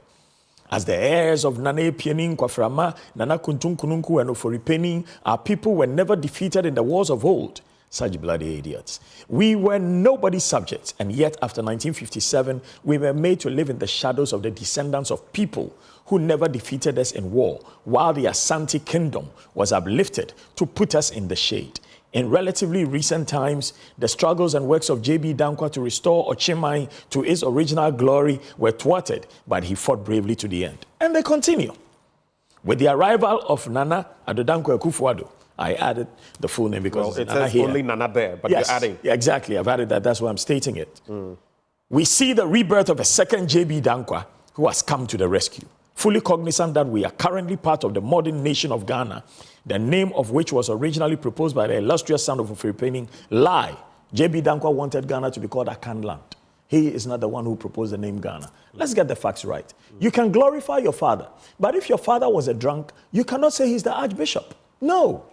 Glorify your father for the good things he has done. He's helped a few school children. He has married more women than, necessary because maybe the women were cheap in that area or things were so hard for everybody. I think we can say that without denigrating. But it's annoying. Has his own, he's contributed his bit. It's annoying. But then you don't try and give the man credit for what he didn't do. But don't take away from him either. No. You should take away what is not his due.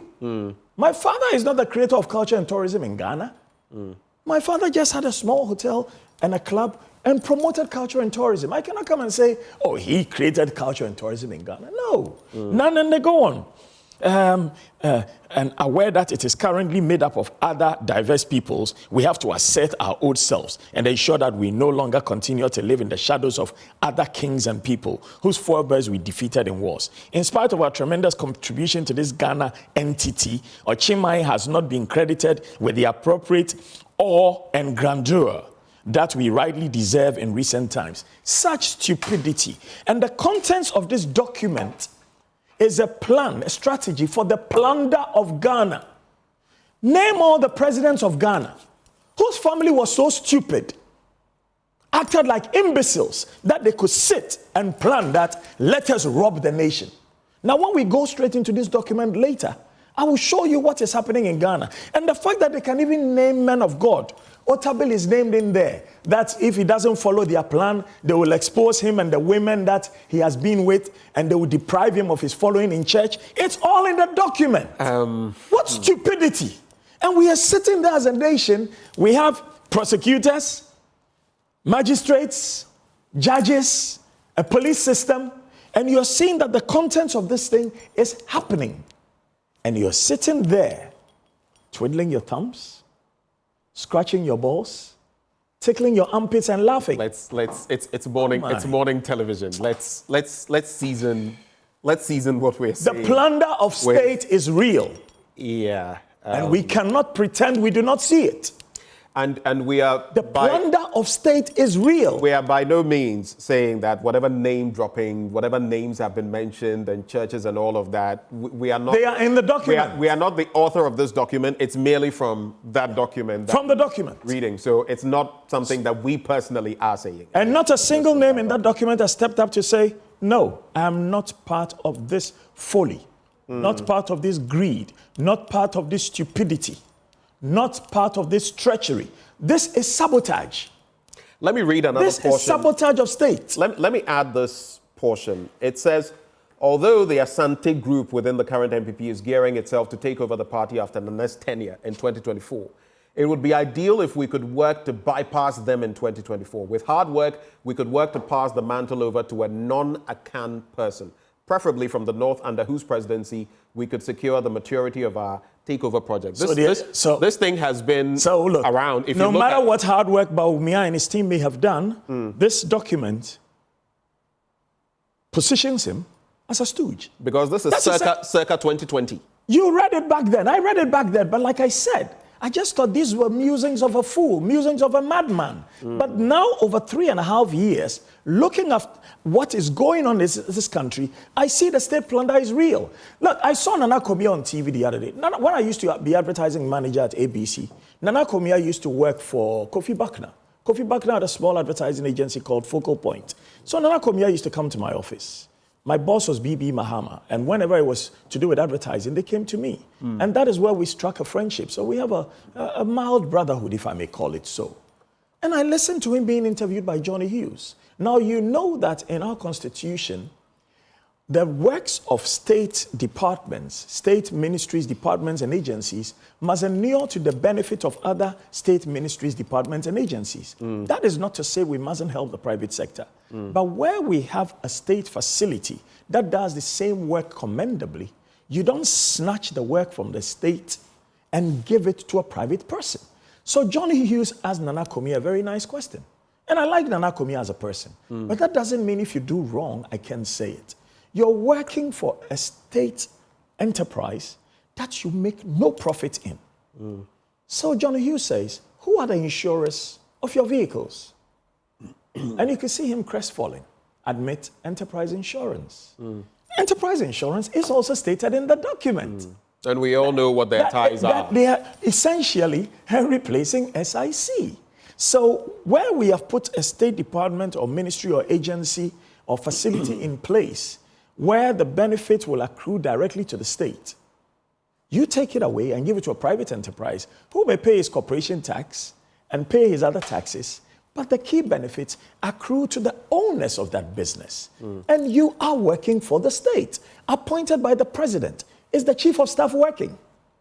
Samia Uku also takes a GBC contract away from them and gives it to a private station. In fact, when I said it on GTV, then the GTV people were even afraid because the Director General feels maybe if you complain, he might lose his job. Which contract for clarity are you speaking of? The lottery draw. Oh, I see. See, the simple thing about our enterprise with this media and culture is when a client gives you a job, they give you a brief. And if they have any specifics, they put it in the brief. And based on that brief, we bring proposals, you agree, and we go ahead.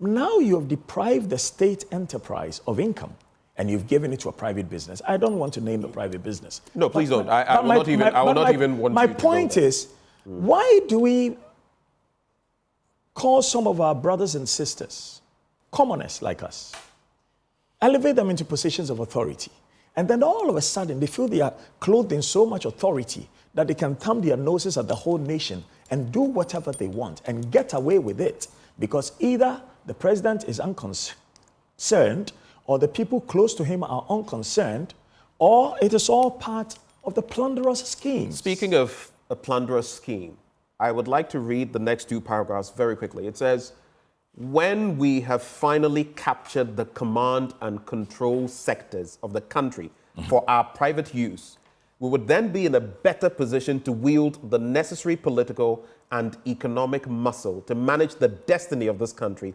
under the reign of the House of Ofori-Penning. And it continues. I will repeat that and continue in the next paragraph. Don't worry. Go on then. When we have finally captured the command and control sectors of the country for our private use, we would then be in a better position to wield the necessary political and economic muscle to manage the destiny of this country under the reign of the House of Ofori-Penning. Such nonsense. To be specific, we nonsense. need to strengthen our efforts to control the mineral resources as well as the electricity and water institutions. The success of this project depends on the way in which we, for the time being, control the judiciary and the press. Well, you've stated it clearly. You know, I know that the journalists do not want to be participants in the argument. A lot of them want to be sitting on the fence and acting as though they were referees. But our journalism needs to be ethical, and I'm happy that you have chosen to be an ethical journalist, especially over the last 2 years. We must be able to see what is right and say, I love you, but this is right, and I will support you. And what is wrong and say, I love you, and this is wrong, so I will not support you. 2 days ago, a leading member of the NPP spoke to me. He says, Kwasi, why are you asking me questions about this 34.9 million deal that has been given to the president's daughter? And I said, I'm asking you. But hold it there. Yep. Hold it there. Yep. Go on then. The bit about given to the president's daughter. Yep. We do know that she has some linkages to someone who has got the contract. See, just for clarity. I stopped beating about the bush. Just for clarity. Me asantini don't know me money in chain. Me bo don't know na pampum. Me mo don't know in chain. Me bo don't know na pampum. If I register a business and I appoint Benjamin because of your knowledge and your chutzpah to run the business, the profits of the business accrue to me. If my partner registers a business, same way the profits of the business accrue to us. So when I asked that, and then he asked that question, I said, I'm not asking because it's the president's daughter. I want them to prosper. They deserve to prosper. However, when the Auditor General, not Domelevo, the favorite of the president, a retired person brought back to serve as Auditor General, because to be fair, the whole of Ghana, auditors are so incompetent that none of those who has reached pension age is qualified to serve as Auditor General by this appointment of the president, because that's the subliminal meaning. When that Auditor General has stated with clarity that this company is getting paid to do nada. They don't have the personnel, they don't have the expertise. Way back in 2021. So please, don't give them any work. Maybe the Auditor General made that statement at the time when he didn't know the owners of the company. But eventually, do you know what happened? All the other people who could actually service the ambulance lost their contract or ability to work with those ambulances, and everything was given to this one company. What nation are we running? So, look, I really want to ask this simple question, because some of the things my dad says, because he, I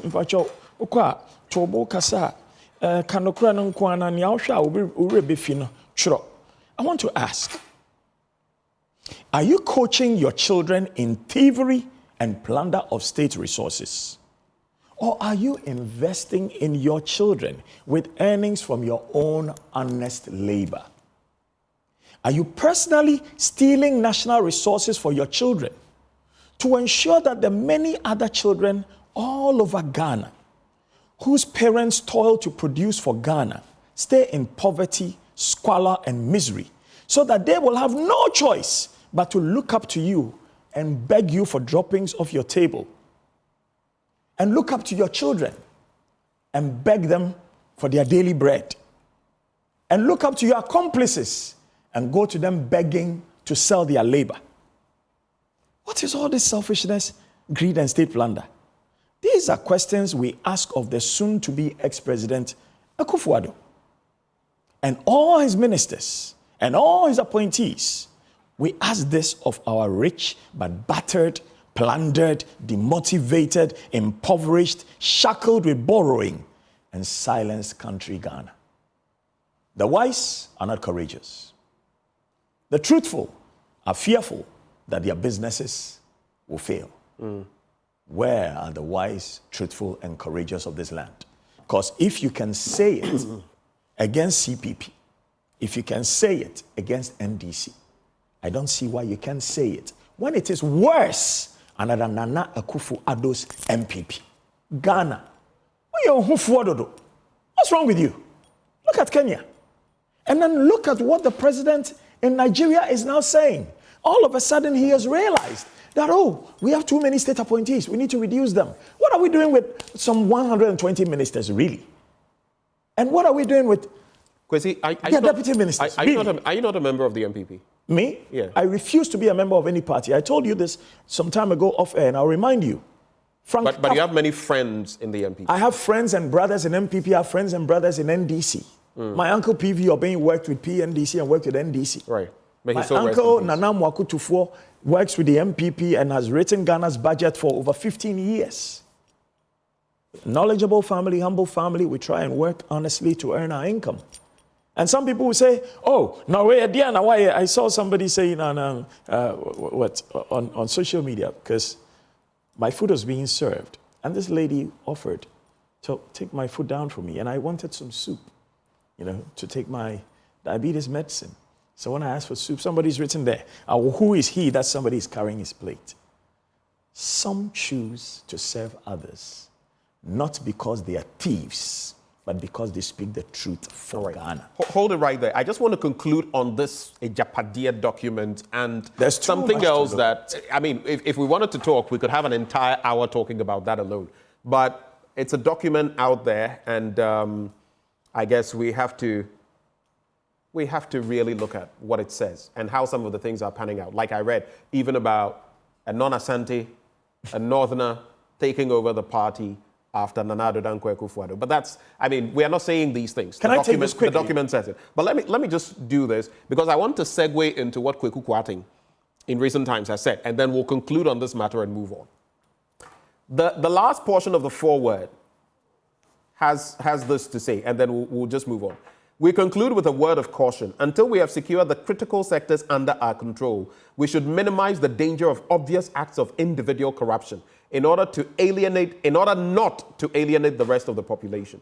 We must focus on the ultimate goal. We must seek first the economic and financial levers, and all others will follow eventually. There's a play on the Bible there. Seek first the kingdom of, God, and everything else will These follow. people are delusional. But then... These people should be locked up and the key thrown away. Right. People who write this nonsense are alive only because it is illegal to shoot them too. Then you What look is at this? you look at the Breaking the Eight document as published by Kwasi or put out by Kwasi on the 25th, dated the 25th of July. I can't go through that document, but there's a portion that really got me interested. It says, we always offer higher interest to lenders, borrow more. He's talking about the malaise of our country. We always offer higher interest to lenders, borrow more, use a part to repay previous debts, and the rest to pay for the current year's overspending. So we have been running our country's economy like a Ponzi scheme. We have been running our country's economy like a Ponzi scheme. They acknowledge that themselves. The economy is struggling today because lenders are now refusing to lend to us. It is just like a Ponzi scheme going into crisis once people stop depositing their money with them. Then he enumerates a number of things to be done. That portion startled me. Kwasi, you know his gravitas, he has no role gravitas. Within his party. Within his party. Within his party. Within the MPP. In Parliament.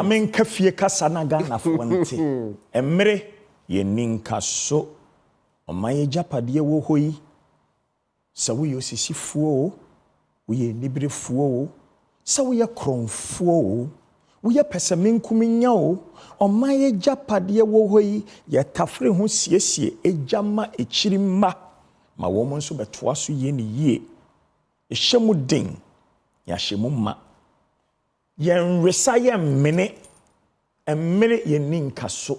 Look, just yesterday a dear younger brother of mine lost his mother.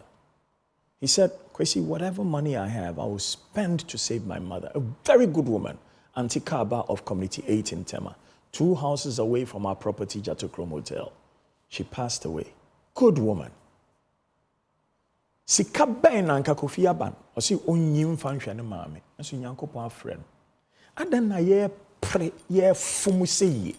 So you are saying you're doing all this and knowing full well that there are times when you go to Kolebu, the machines that the cancerous people with cancer go to use, they break down. There are only 2 of them.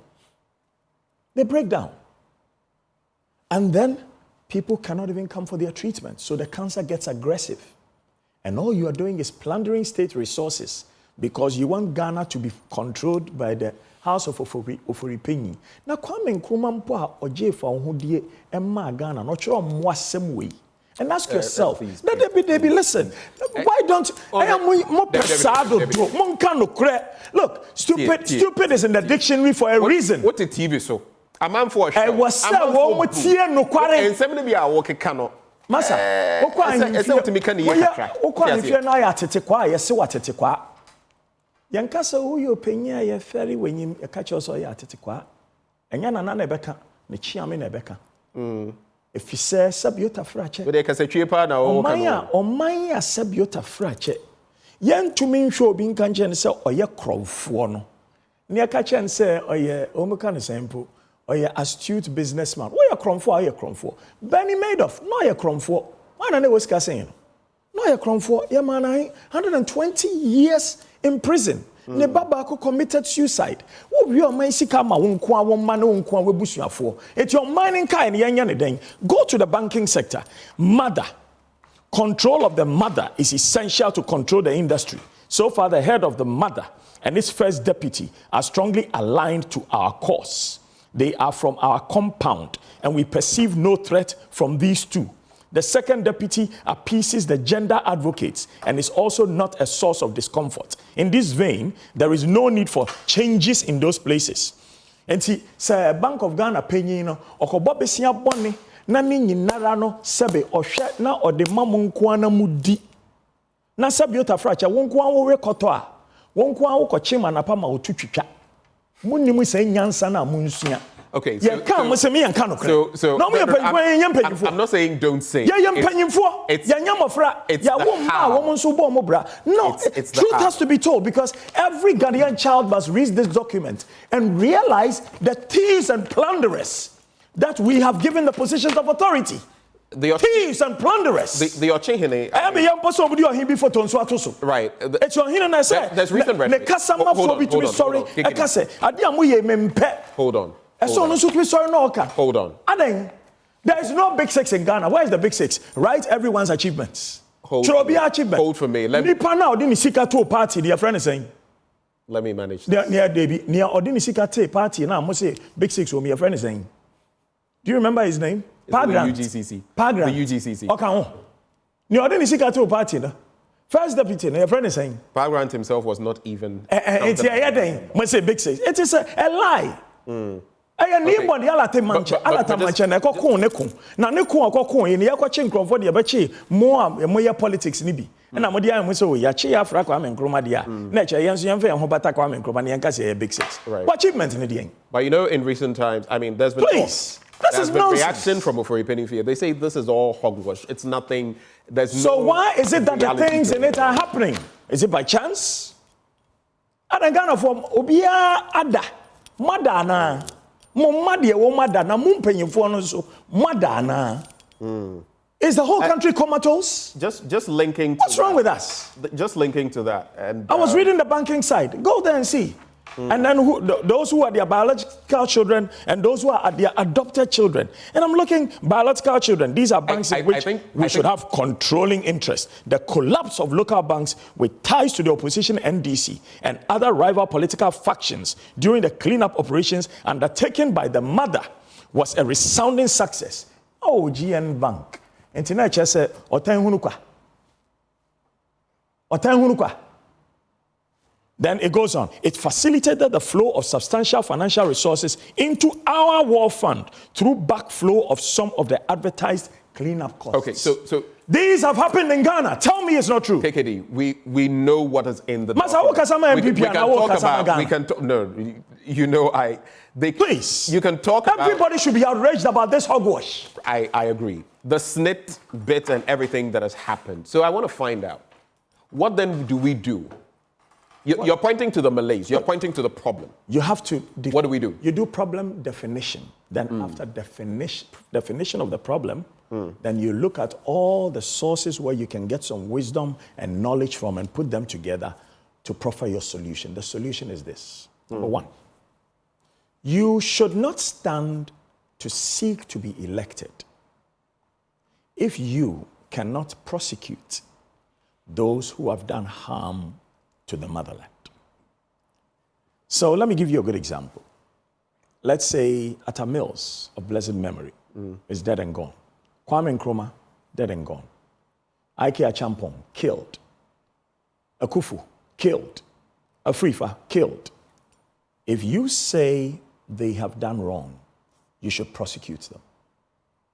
If you don't prosecute them, then you are liar, pants on fire. You only lied to the populace to seek to gain power. And when you prosecute them, it should be in a court of competent jurisdiction. And sadly, some people think they can load the courts. And look, there is nobody who has completed JSS in Ghana who cannot understand loading the courts. If they can't understand it, then it means the education in Ghana is really, really bad. Now, the truth is, if you appoint a judge, you haven't done them a favor. They have worked to earn their appointment. Now, after appointing that judge, it's like building a police station. It doesn't mean that when you kill somebody, you will not be arrested and sent to that police station. So I see people eager to build police stations. Masa, that's what it is. So let us say this state of Ghana, not a Adanse family or Asante family or Krobo family, this big state of Ghana with 6 major ethnic groups and all its subsets within each of the 6 major ethnic groups. We must ensure that every one of our sons who plunders the state is held accountable because these people are stealing the future of other people's children. That is the solution. So if you say Mahama, Mahama is the last president, right? The last one before Nana-Addo. Everything you claimed about Mahama, if you haven't taken it to court, then you are liars. At least go to court and say, oh, we didn't have enough evidence. But if you cannot take it to court because you don't have prima facie evidence to go and prosecute the man, then you lied to the people of Ghana just to get into power.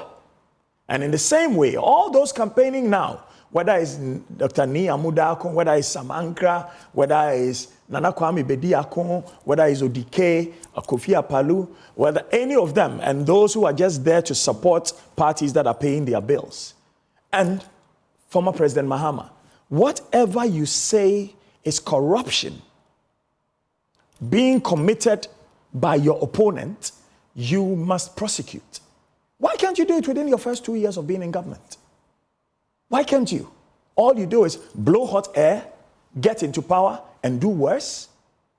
For all the metrics, Nana Akufo-Addo's 7 years and counting is the worst thievery and plunder ever in the history of my motherland, Ghana. If you're not sure, call all the civil society groups and you're very good at graphs. Let them help you do the graphs and do the statistics. So even the banking cleanup exercise, which has crippled Kofi Amoaben, crippled Dufour, crippled all the others, the money you claim you use for cleaning up the banks is multiples of the money you could have used to say we are saving the banks and we are taking 50% shares in these banks and giving these 50% shares to the state. We spent over 20 billion on that enterprise. So really, how else can I call you? What else do I say? Let me just...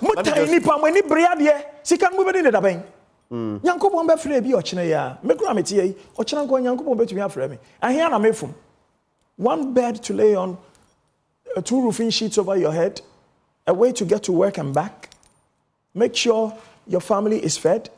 But you want to make other people suffer.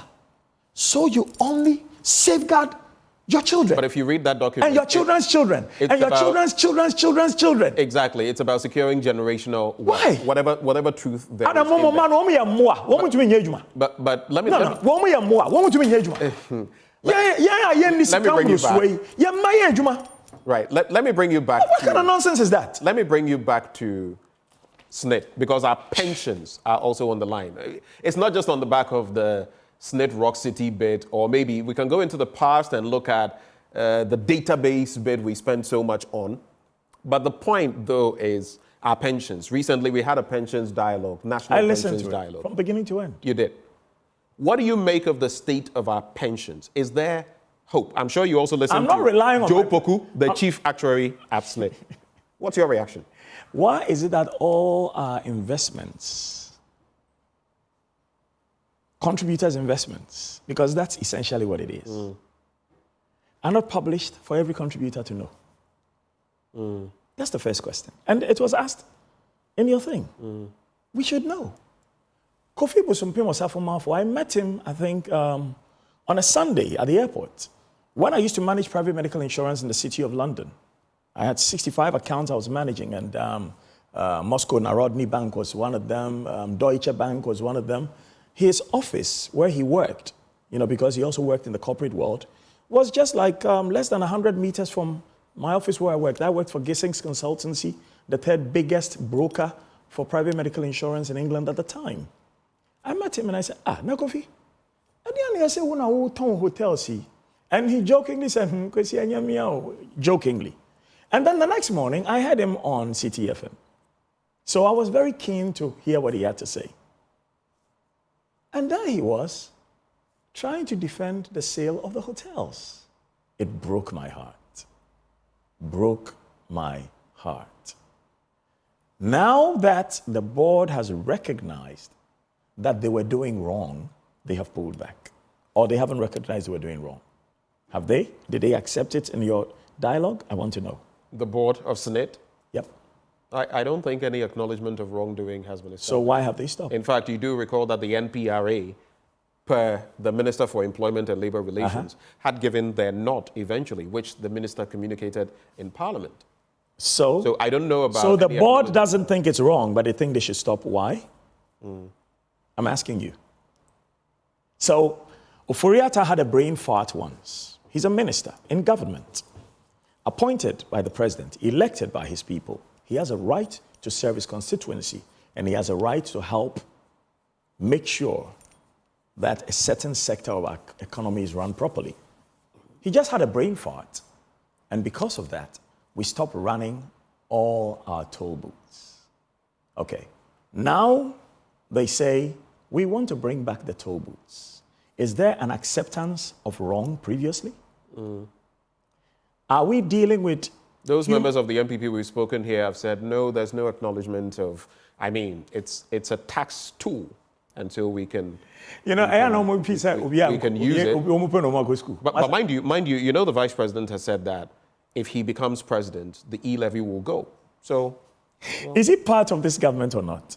Because sometimes I listen to him and I feel very sad because I'm like... Is he part of this government or not? Can you answer the question? The president said, if you recall, the last State of the Nation address, he said... Don't answer me like a politician. No. It's a yes I'm referencing or no. you. It's a yes or no. He said, the buck stops with me, quoting him. That's what he said. What do you think? Then sack everybody and run the whole country. But at the same time, the same vice president will tell you that there are 22 plus policies that I brought to bear. And so you ask, so if you're able to execute... no policy.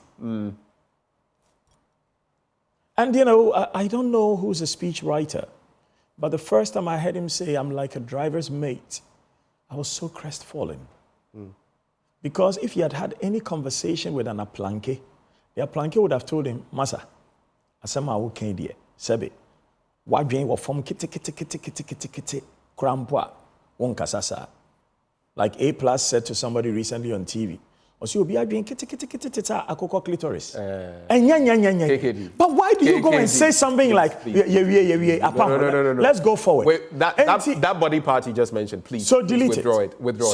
Withdrawn. Okay, thank you. So my point is, why do you, seeking to lead a nation, because you know you need to pull yourself away from the policies of the very government you serve, now say, I was merely a driver's mate?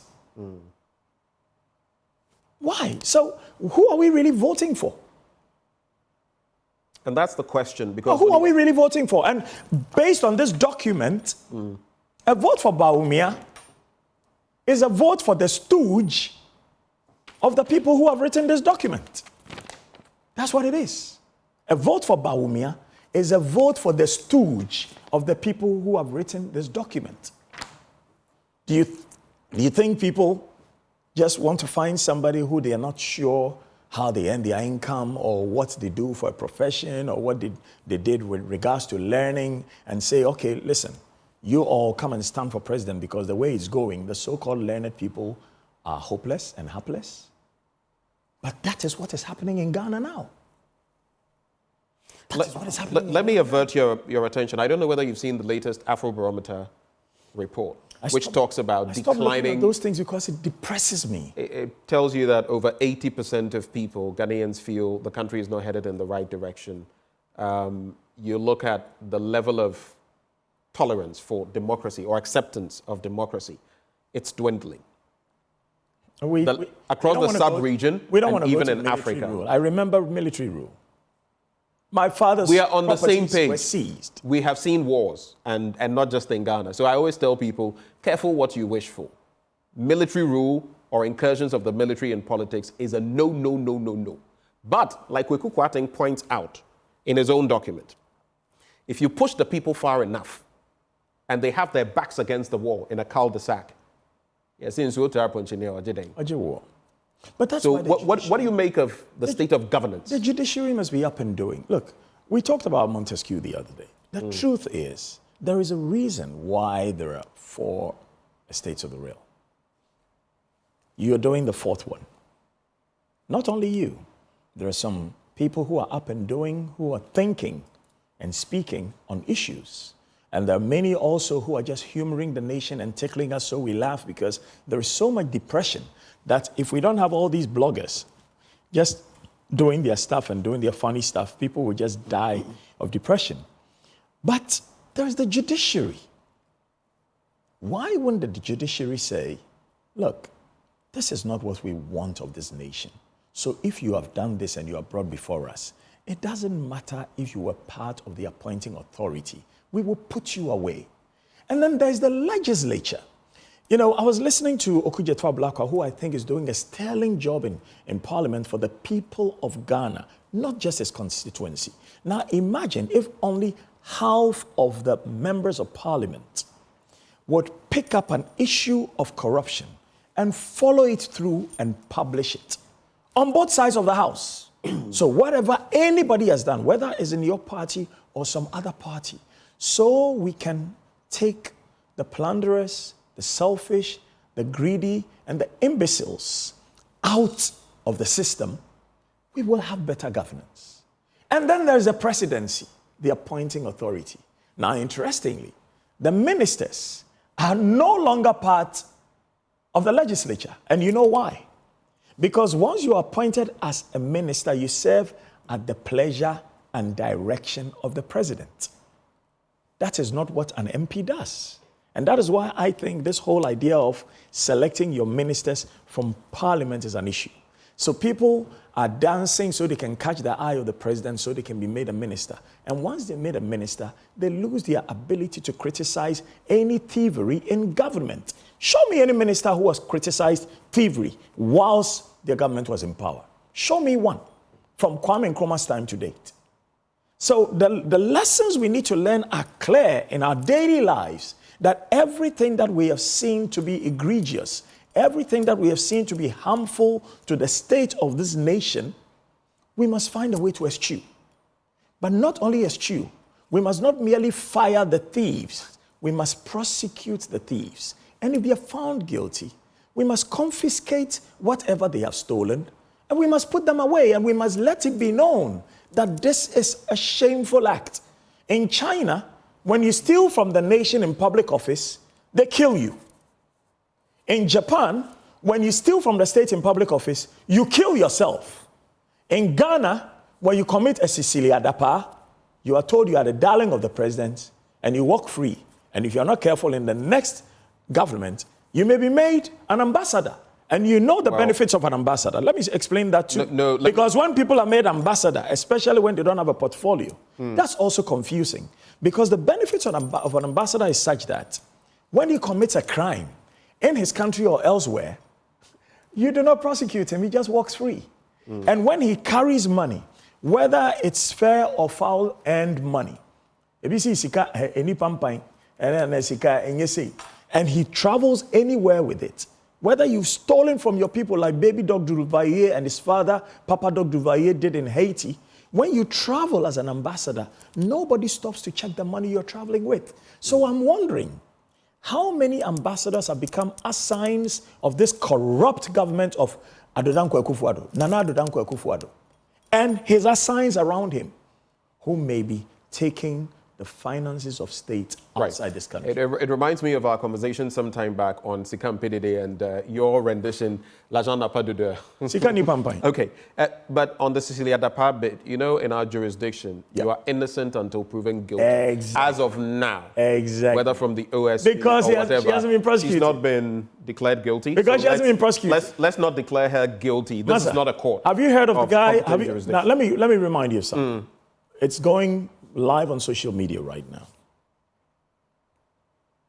A U.S. soldier, white guy, shot and killed the son of an honest serving citizen of the United States of America. Everybody says, no, I do not like vengeance, but some vengeance is sweet. The man has lost his son. There's nothing he can do about it. The state is doing nothing about it. They are laughing at him.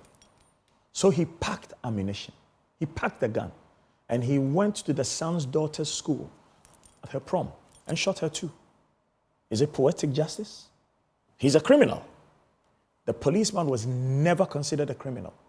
There will come a point in time when if the judges, those who have become corrupt, will not commit those who are their paymasters, the people will rise. And the wrath of the people who have nothing to lose must be feared by every thief and plunderer.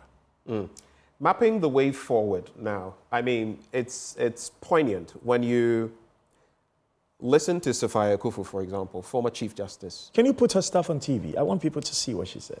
I'm sure you have it. I have it. I'll read.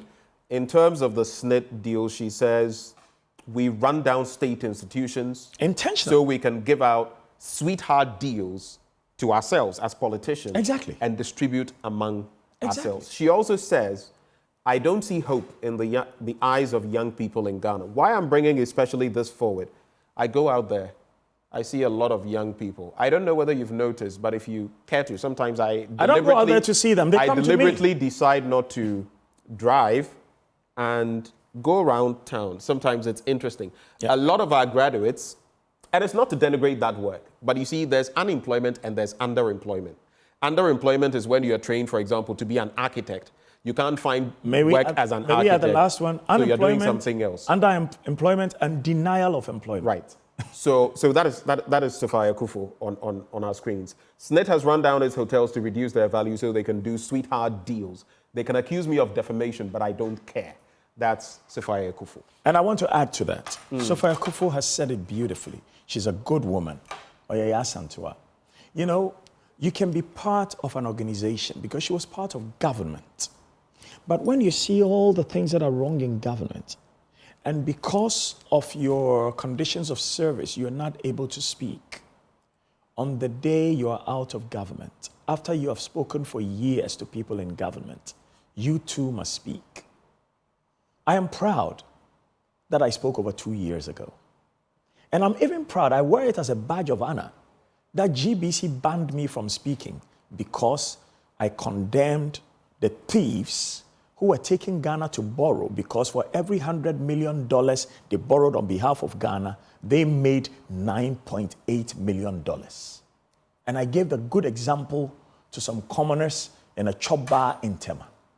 I said, "Sawo, ena yaya o manager, ena wonso wa fa obi, so ombe wo fufu wo chop bar.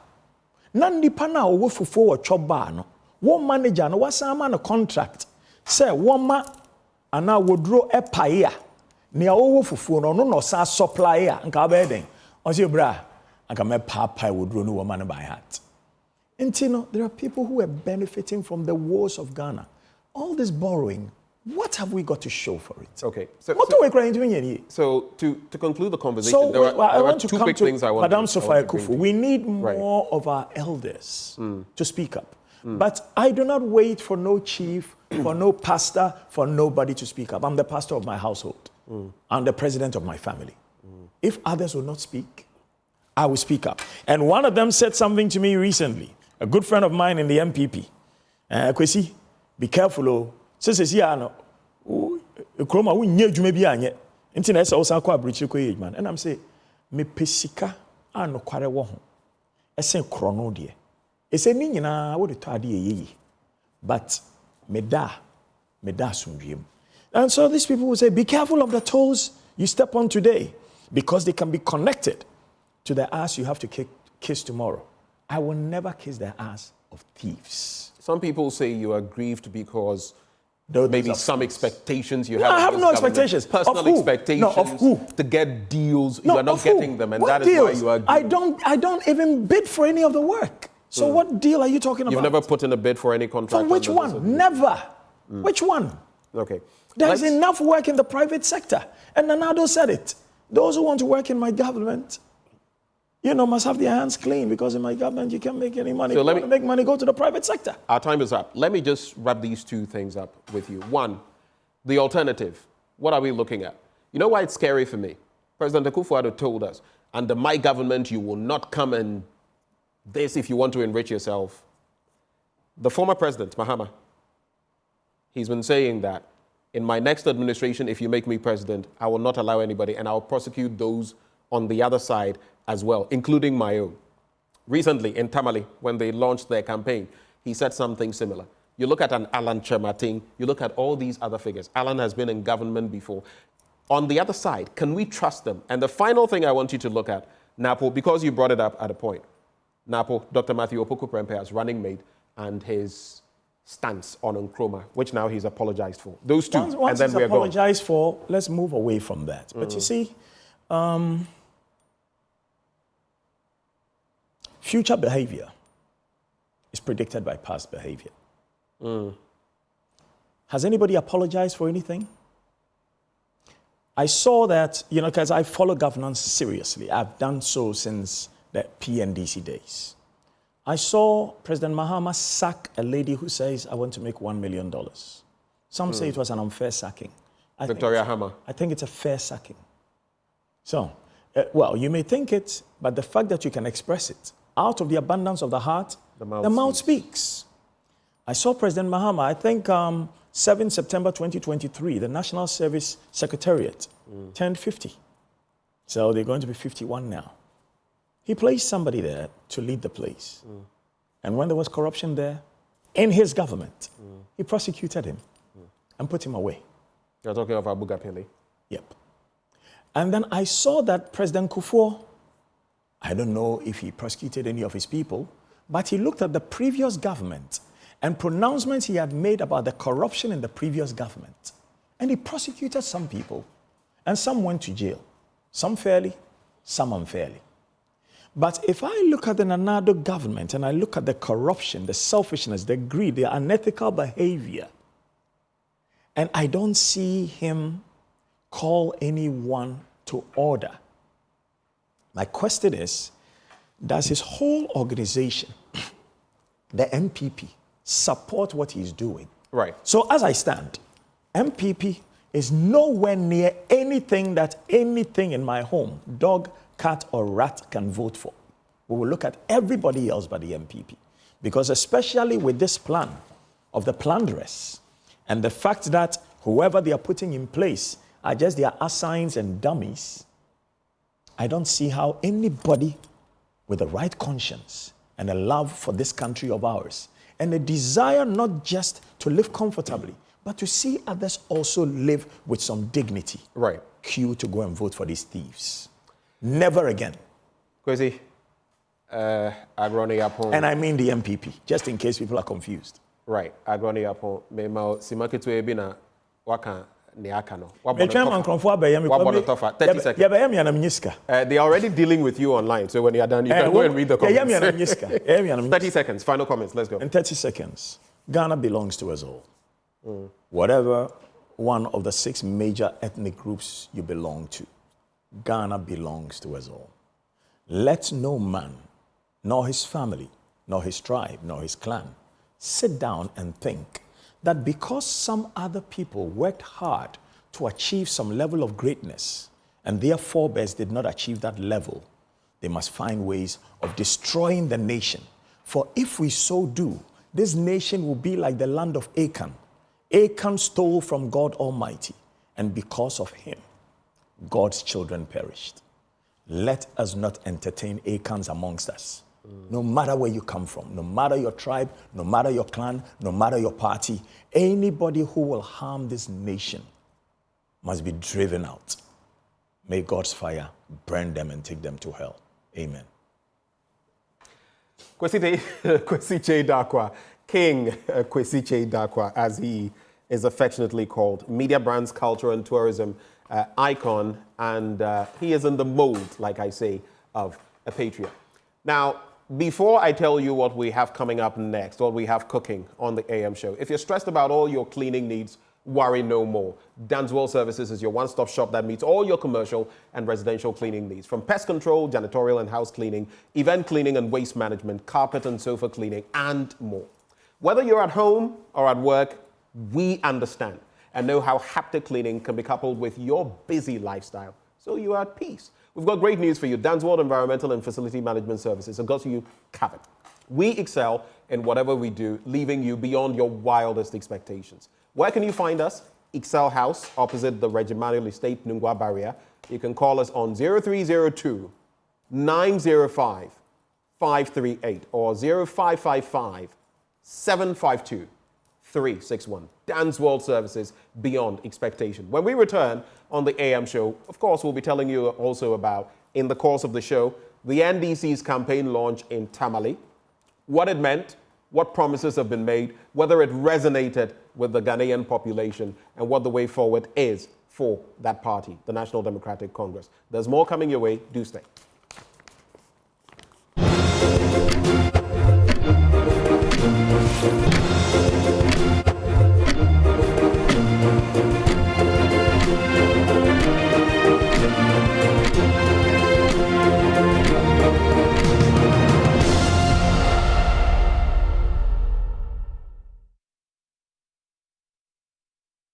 So let's talk about the Financial Economics Seminar, which is an event organized by Financial Economics Institute Africa with the aim of leading meaningful discourse on economic issues that affect developing economies. This morning in the studio with me is Stika, the Deputy Finance Minister, to discuss all the nitty-gritty about this event, what's in it, when it's happening, and all that. Welcome to the program. Thank you very much. Okay. Congratulations, I must say. I don't think you've come on this show since your role changed from trades and industry to finance ministry. No, you haven't. How has it been, though? I think I'm happier. You're happier? Yes, because trade, of course, falls within my jurisdiction. Right. But then finance and the economy is my core function or something. So you're it's playing like, in your own field now. Exactly. Okay. Yes. So let's talk about the Financial Economics Seminar. And it's the third time that this is being organized. What really necessitated you to put together an event like this? Okay. It's unfortunate our time resources not enough. What happened is that my PhD work actually necessitated this. I realized a major... Oh, your PhD work? Yes. Okay. I realized a major fundamental anomaly in Ghana, which is still prevailing anyway. And it's really one of the major reasons we are having a high cost of doing business, unemployment, poor performance of our economy, industries not doing well, even exchange rate. And it simply came as a result of the fact that government, so that nobody takes me out of context, borrow usually on the domestic market at a higher rate than the private sector. Nowhere in the world that any properly organized economic framework, that thing happens. Nowhere in the world. What it means is that I don't want to be too technical. That's why I'm trying to be very local. But those who understand finance and the economy, whatever, who understand what I'm saying. We call something treasury bills, government bonds. They are all classified as risk-free because they're from the government. What it means is that when you invest in them, the probability that you lose your money is very negligible, almost zero. It can happen, but it doesn't usually happen. And then when you invest in private sector like the banks or invest in your asset or anything, the risk is so high. So we have risky assets, meaning the banks, private sector, and the individuals. Then we have the risk-free. And the risk-free is supposed to give less returns, like smaller. Because they say the higher the risk, the higher expected returns. Right. But in Ghana here, go and check. T-bills, this is about 30-year problem. It's not one problem. About it's not one. 7 or so percent. Yeah, but what I'm saying is, it's not as high as I'm talking about. It's a difference between that and the risky assets. Okay. So if it goes 27, the banks should offer investors 27 plus, like 28, 29, 30. Because there should be a premium to compensate for the risk. And that is why when you invest in some of these small microfinances, they give you more returns because it's higher risk.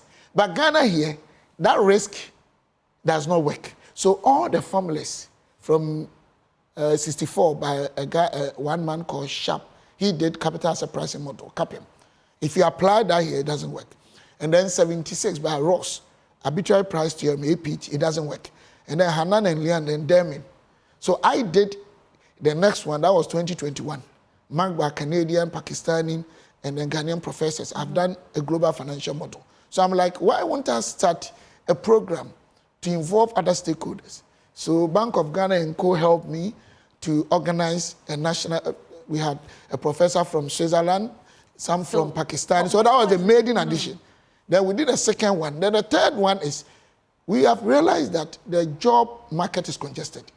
When you finish school, it's difficult getting a job. So now the way the world is going is entrepreneurship. That people can create their own businesses. And that's the way we can build the economy. So we decided to center our theme this year on entrepreneurship. And also we tried to bring pastors on board, which have brought a chief imam. The decision was late. We'll bring that next time. Okay, before we talk about the theme for this year and the actual areas aspects of the event, it's okay. Would you say that the first 2 ones you've organized so far have been productive? Very. How would you what indicators would you give me that those 2 seminars have been successful or they've produced some what we results? can say is that a lot of people, in terms of mindset, understanding even investment on our market, the differences between risk-free and that, and the challenges confronting us, a lot of them. In fact, we had the 2 halls were full. International Conference Center, it was COVID season, but it was full. And we had people from the banking sector, different places. It was live on air. We had about 100,000 people ongoing live watching. I hope you understand what I'm saying. But you see, changing some of these things, it takes time. Okay. And we think we have been able to develop a lot of things out of the models. Now we want to go into entrepreneurship. Let people understand the need to get into their own businesses, and also the country to support entrepreneurship. Hence because, the theme for this year, exactly. Entrepreneurship. But I wanted to bring just a dimension. We are bringing some of the religious leaders on board because we also want to find out, we think attitude, mindset has been very dysfunctional. We think it's something trivial.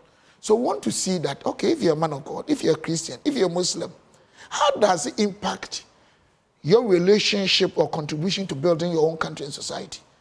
If you're a Christian, you don't do fornication, yes. You don't commit murder, yes. You don't lie. But you come to work late. You don't do the 8-hour, and you think you're a good Christian. So we want Christians to come and talk and tell us the impact of religion on the economy too. Because once NDC and PP trying to do something, whether good or bad, in terms of policy framework, the people also, the citizens, our mindset, that revolution. So now we want to bring those elementary elements or definitional elements of building strong foundation for national development. And this is what we want to do. I actually agree with you. The world is mine. Who was it that said, as you think, so you are. As a man thinketh, so you are. So if we're focusing on resetting the mindsets of the people, then we have a chance at actually gaining something. Which brings me to the theme for this entrepreneurship, a functional element for economic growth and stability of developing economics. What should we expect out of this theme? What we expect is first to understand these parameters well. Developing economy, why is it important? It is important because most developing economies have one major problem, that's unemployment. Because the job space is very inadequate for people who come out. So then what's the other option? The other option is to create your own businesses. And that is why we chose that team. So what people should expect is that by the end of this, people should renew their mindset. They should redefine their individual focus. And the country should define its corporate focus, where people will begin to look into areas of individual prospects or even perspective that I'm done with school. Why can't I start something on my own? Because the job space is more exact. This is where we want to go. This is where we want to go. And this is happening on the 31st of July at Accra International Conference Center, starting at 9 a.m. Yes. Who can attend? In fact, it's free. Okay. Everyone along the social stratification, whether you are poor or rich, whether you are a child, you are grown or not grown, whether you are short or tall, whether you are from north or south, anywhere. Once you have time, it's good that you come around. And I hope that the media will propagate it well. Yeah, we are doing our best. And who are some of the speakers? You yourself, Dr. Stephen Amwa, you're part of the keynote speakers. Who else is My minister is coming. Okay. He will give the keynote Dr. address. Mohamed Aminadam. Yes. And then Professor Adibanji. Okay. In fact, she is the first female professor in statistics. I mean, she's a Nigerian, but a Ghanaian now. And then we have the CAC. Samuel Amponsa. Yes. And then CAC as a general secretary, very, very brilliant. Right. We have a lot of great people coming. Right. So it's going to be, we used to have a lot of foreigners coming, but this time, because we want entrepreneurship in Ghana, we want to concentrate on things in Ghana for just this year's one. Yeah. And at the end of this event, you're hoping that all attendees will understand the importance of entrepreneurship. That would be my hope, but I don't think all of them. I'm expecting that, I mean, a lot of them that will come will benefit. The impact assessment will be great. But you've introduced another thing that we should take it serious, that we should have numbers. I'm a number person. Yeah, one of the things we don't do in Ghana, impact assessment, basically normally we deal with the qualitative, which is not the best. You wouldn't know where you are. So I'm going to integrate this time and make sure that we interact with people who come right after and see how many of them have been impacted by this exercise. And also some measures to measure the growth. Yeah, by doing that, then we can do that, because that's what we haven't been doing. Okay. Your final words, and then we can wrap up. What I would say is that building Ghana, a cause for collectivism. All these we are doing because of Ghana. If it's not Ghana, I don't think I'll get myself involved in this. And I will urge everyone to come on board, and not just for the day, but beyond. Let us help some of these activities. And individuals must really develop what they have intrinsically. I think sometimes we rely on extrinsic motivational factors, what somebody can do for me, what I'm getting. No, but you have inbuilt factors that if you really explore them as individuals, you will make it. Check all the rich people in Ghana. About 99%, they had weak homes. They had poor parents. They had nowhere to go. They had difficult to pay. In fact, some of the even millionaires today cannot read and write. So how can you finish school and say that you'll be poor? I'm into maize farming, palm plantation. I'm into pharmaceutical stuff. I'm into small construction. Right. I'm into consultancy. I have a PhD. I'm doing law. Because I use my time somewhere. When I was starting, you are in an industry where you are connected to a lot of players who can give you access. You are talking about today. Right. I started 2008, 2009. I was sacked by the NDC, MPP, and they all do that. It's not good. I was working with National Health Insurance. Between Kumasi and Accra, I had nothing, but my car I had brought from London. I asked 5 communities for land. I wasn't having money, and I had one. They took only 2,000 that time, and snap, and we entered into equity. What I'm trying to say is that it depends on your mindset. I hope you understand. Let me just time, resource. Right. God has made it free for everyone. I agree. We all have 24 hours in a day, and what you do with your 24 hours today determine the next 24 God hours bless you will you. have. Thank Amen. you. But what is your assessment? You should come on board to support us. I will. If you invite me, I'll come. Sure. What is your assessment of how we're doing as youth in this country? There was that, Ghana Statistical Service report that about 2 million Ghanaian young people are poor. Cost of living is skyrocketing. The cost of tomatoes, basic ingredients will surprise you. How do you think we are doing as young people in this country? And in your capacity as Deputy Finance Minister, how do you think we are doing? I think, in my opinion, we are making some progress, but the progress is woefully inadequate. Okay. And I also think the globalization factor cannot be trivialized. We can't keep scorning, because this country depends majorly on other economies. Right. So once something happens, it happens. And then the youth of today too, as much as we are addressing the system, which I'm talking about, policies, framework, decisions at the top and globally and nationally, the youth themselves too. What do they use their time for? Okay. Go to honeysuckle. It's not wrong going to honeysuckle. Don't take this out of my mouth, because the media people, they do that. I get what it's good to go to honeysuckle. Look at the white people, the youth. Normally weekends, they go out, but Monday to Friday. But these young people... But if we are working, we do have to go. But if we are working Monday to Friday, Saturday, Sunday, you need to distress. That's what I'm saying. Oh, you don't get my point. That is, so I agree. Saying what do we use our time for? I'm saying the developed economies, Monday to Friday, they work. Weekends, they have fun. It's important. Okay. But we have some of the young people, my sister. Here in Ghana, who don't... Monday, Tuesday, because Friday. There's nothing to do. Nothing, because they don't want to find something to do. Stephen Amma, we have to... I said this nice thing. That one, you don't want to help them. Oh. I said when I had nothing, had been sacked from my job, Kwasi to Accra, I asked 5 villages. If you go to Nkawanda, I have one of the largest palm plantations there. You can they know me, the MPP man. All right. You understand what I'm saying? But so these are the things you should emphasize. Who should find? Look, Proverbs 10:4. What does it say? It says that lazy hands make a man poor, but diligent hands bring wealth. This thing that we are going to do will be on social media, YouTube. How many youth? We have to go. How many? I'm ending with this. How many youth will go and read it? But see the bad stuff on social media. Most of them will read. Dr. Stephen So let's also advise the Deputy Minister for Finance. Thank you for coming. It's a big on pleasure. the back of the financial. Sorry, my voice is gone. No, it's okay. Happening on the 31st of July at Accra International Conference Center. There's still more coming your way on the AM show. Stick and stay.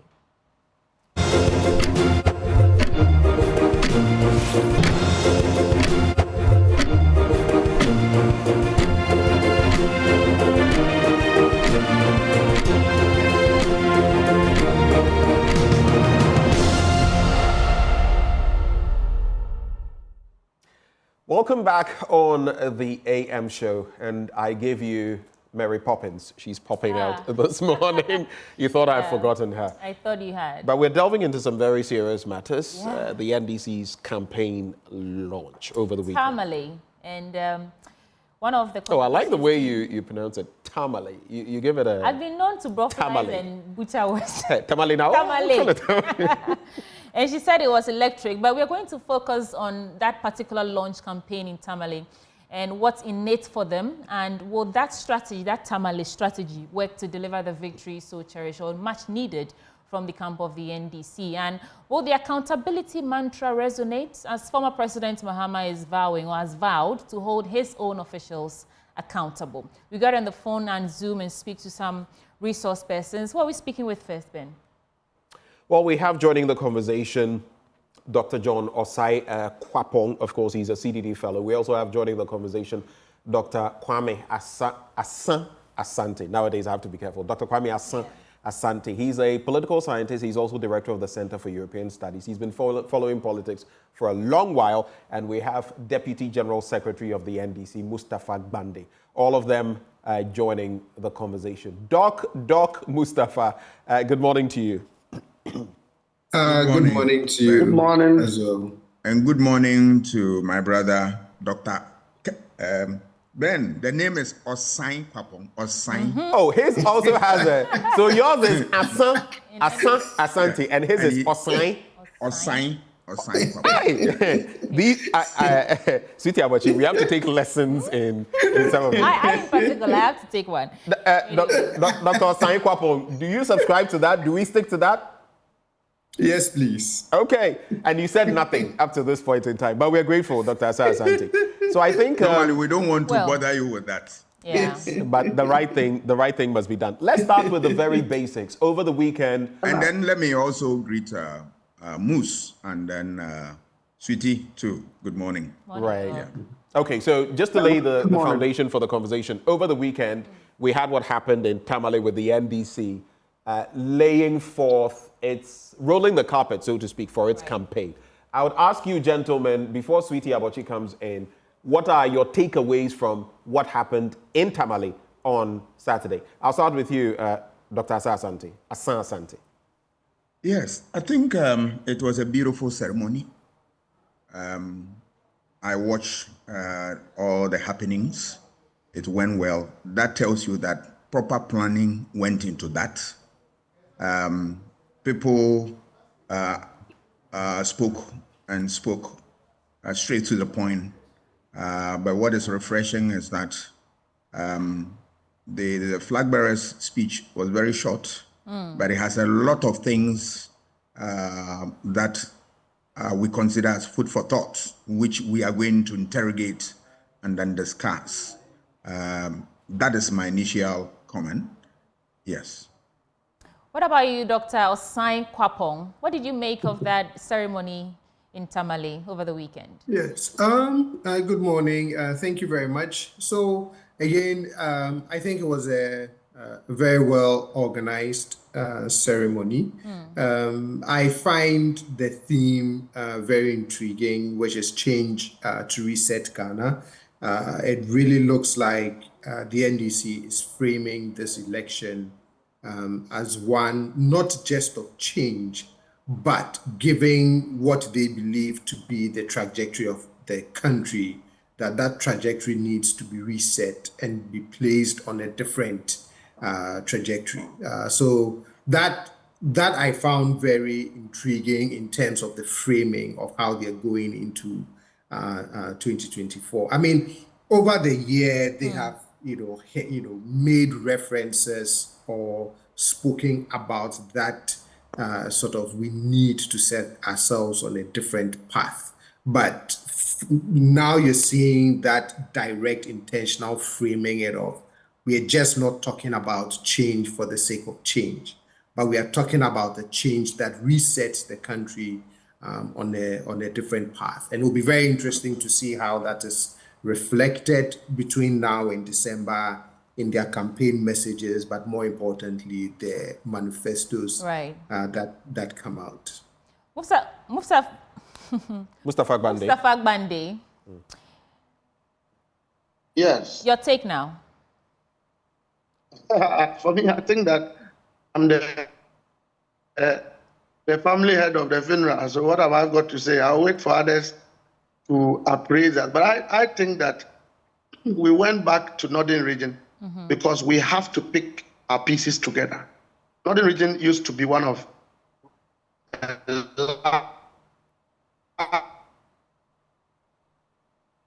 Mustafa Agbande, your connection is not so good.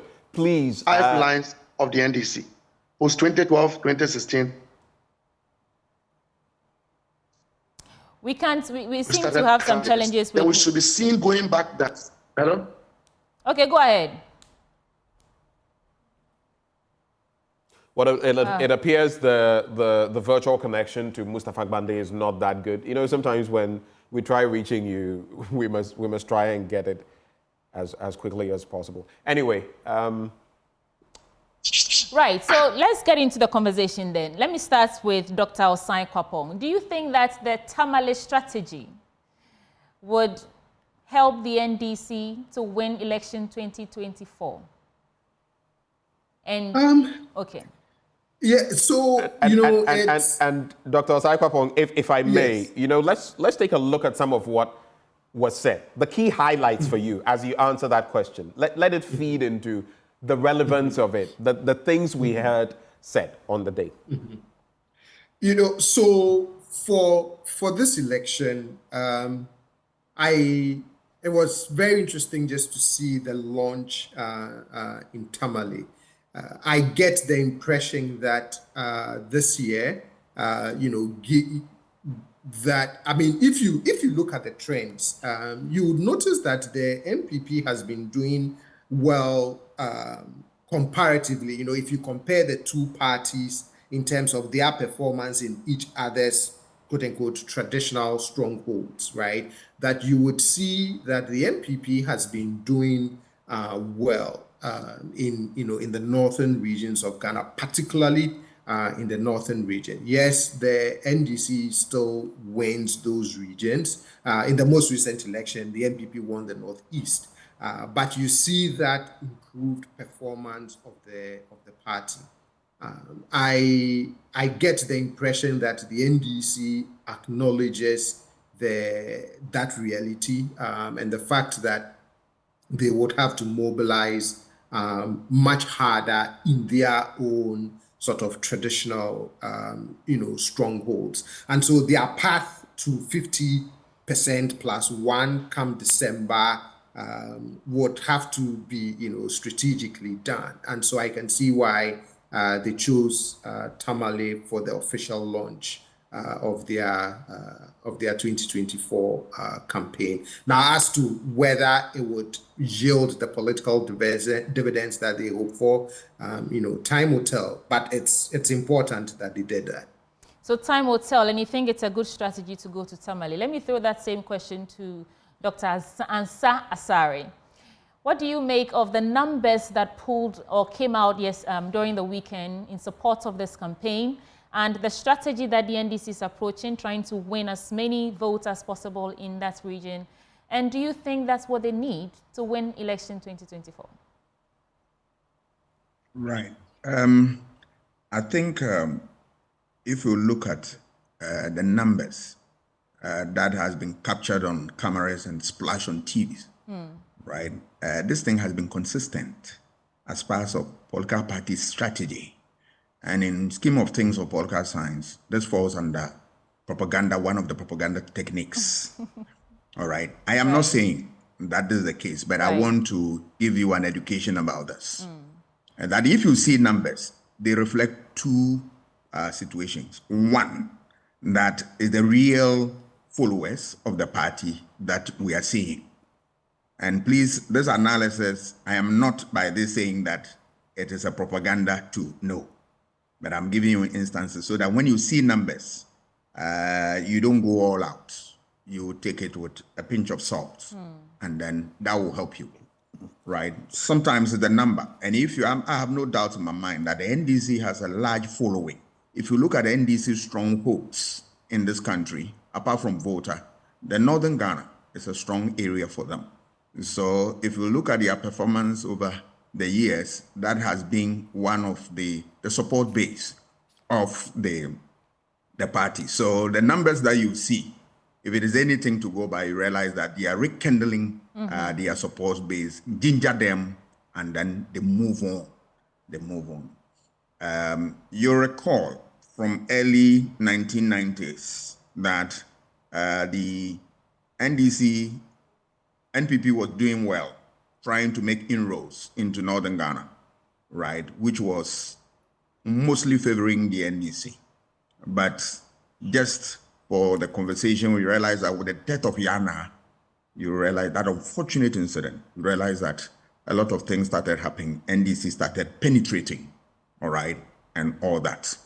That is one of the reasons. But apart from that, if you look at apart from the number that we are seeing that they are the true supporters, then it gives you an idea that, hey, the party is now ready for action and all that. If you look at it from propaganda perspective, you can also say that sometimes people are biased to these places and all that. And normally when people pose questions like, when you see numbers, is it a reflection of the situation on the ground, right? One of the answers is that in propaganda studies, we have what we call bandwagon effect. Doc? I think we have some trouble with Doc's connection.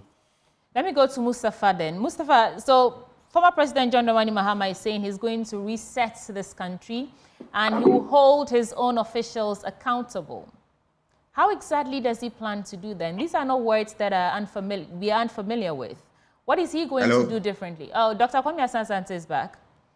Mustafa, please hold for me. Let's Dr. complete his trail of thought and I'll come back to you. Yes, when you look at the numbers, I mean, the picture that you see, if you want to look at it from propaganda perspective, we are saying that it reflects what we call the bandwagon effect. That, yes, you see a whole lot of bandwagon effect is simply a strategy political parties employ in election to let you have a feel of the numbers that follow them, to let you know or let it appeal to you that, hey, the right thinking people are here. Why are you standing there alone in pain? So you must be, the effect will definitely be rob of you and then you follow. That is not to say that that is what happened. So normally when people ask me about crowd politics and all that, there are two explanations. Either genuine supporters who you are seeing, or you are seeing something relative to what propaganda and all that. But that said, you realize that the NDC for this election has a very strong card that they are playing. And the strong card is the weaknesses that have, the MPP is saddled with. What are the weaknesses? The weaknesses of broken promises, the weaknesses of policy failures, the weaknesses of economic decadence that we're experiencing. And if you look at the John Mohammed's speech in broad terms, they were, titled along 3 or 4 main themes: the economy, governance, social issues, and then the election itself.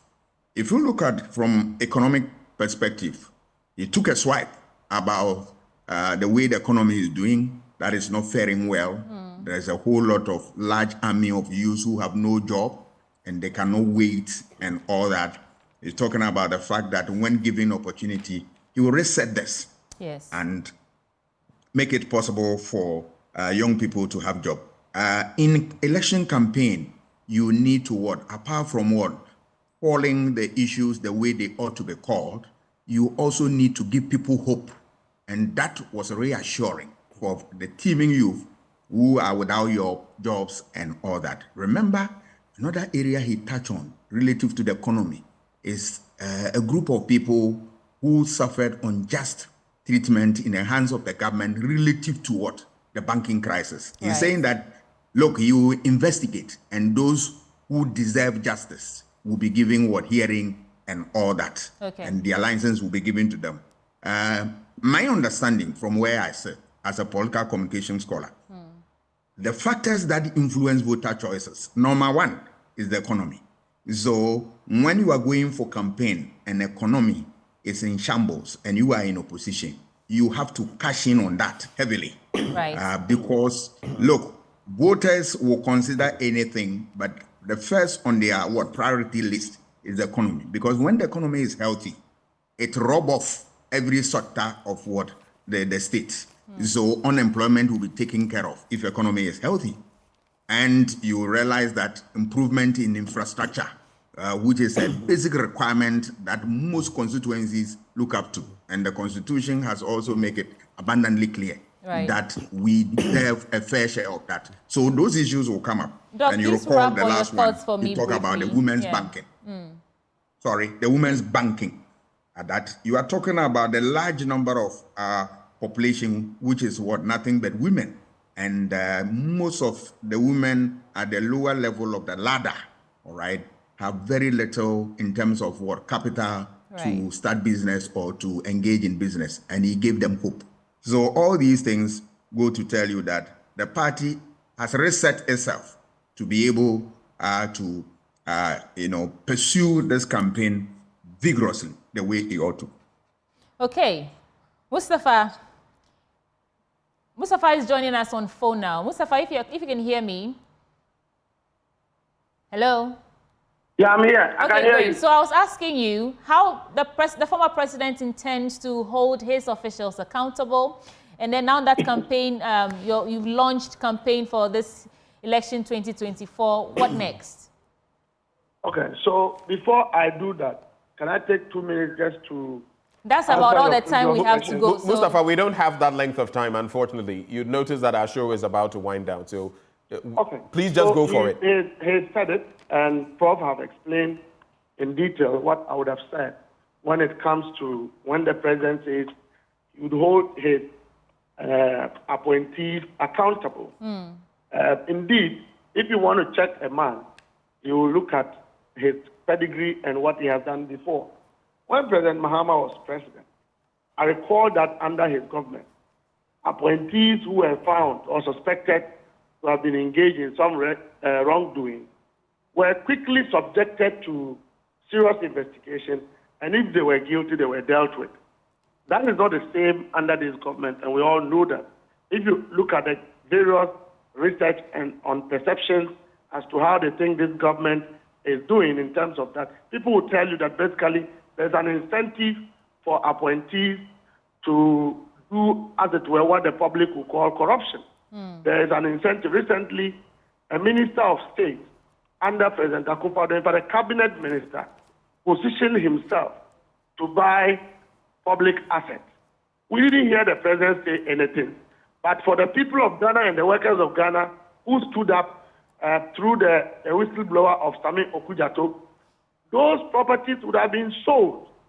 That cannot be said of President Mahama throughout his period as president when he was there.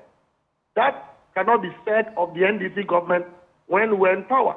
So that demonstrates the commitment of President Mahama to ensure that his victory in 2024 is not a tea party, it's not for family and friends, but it's for people who are willing to work hard for us to reset and to restore the country back to where it was. Because clearly, everybody, non-politicians, business people, children, understand that we are in a ditch. We are in a wrong footing. Point noted, Mustafa. So what next? What should we expect now? Yeah. We are going to kickstart our campaign. We've already said it.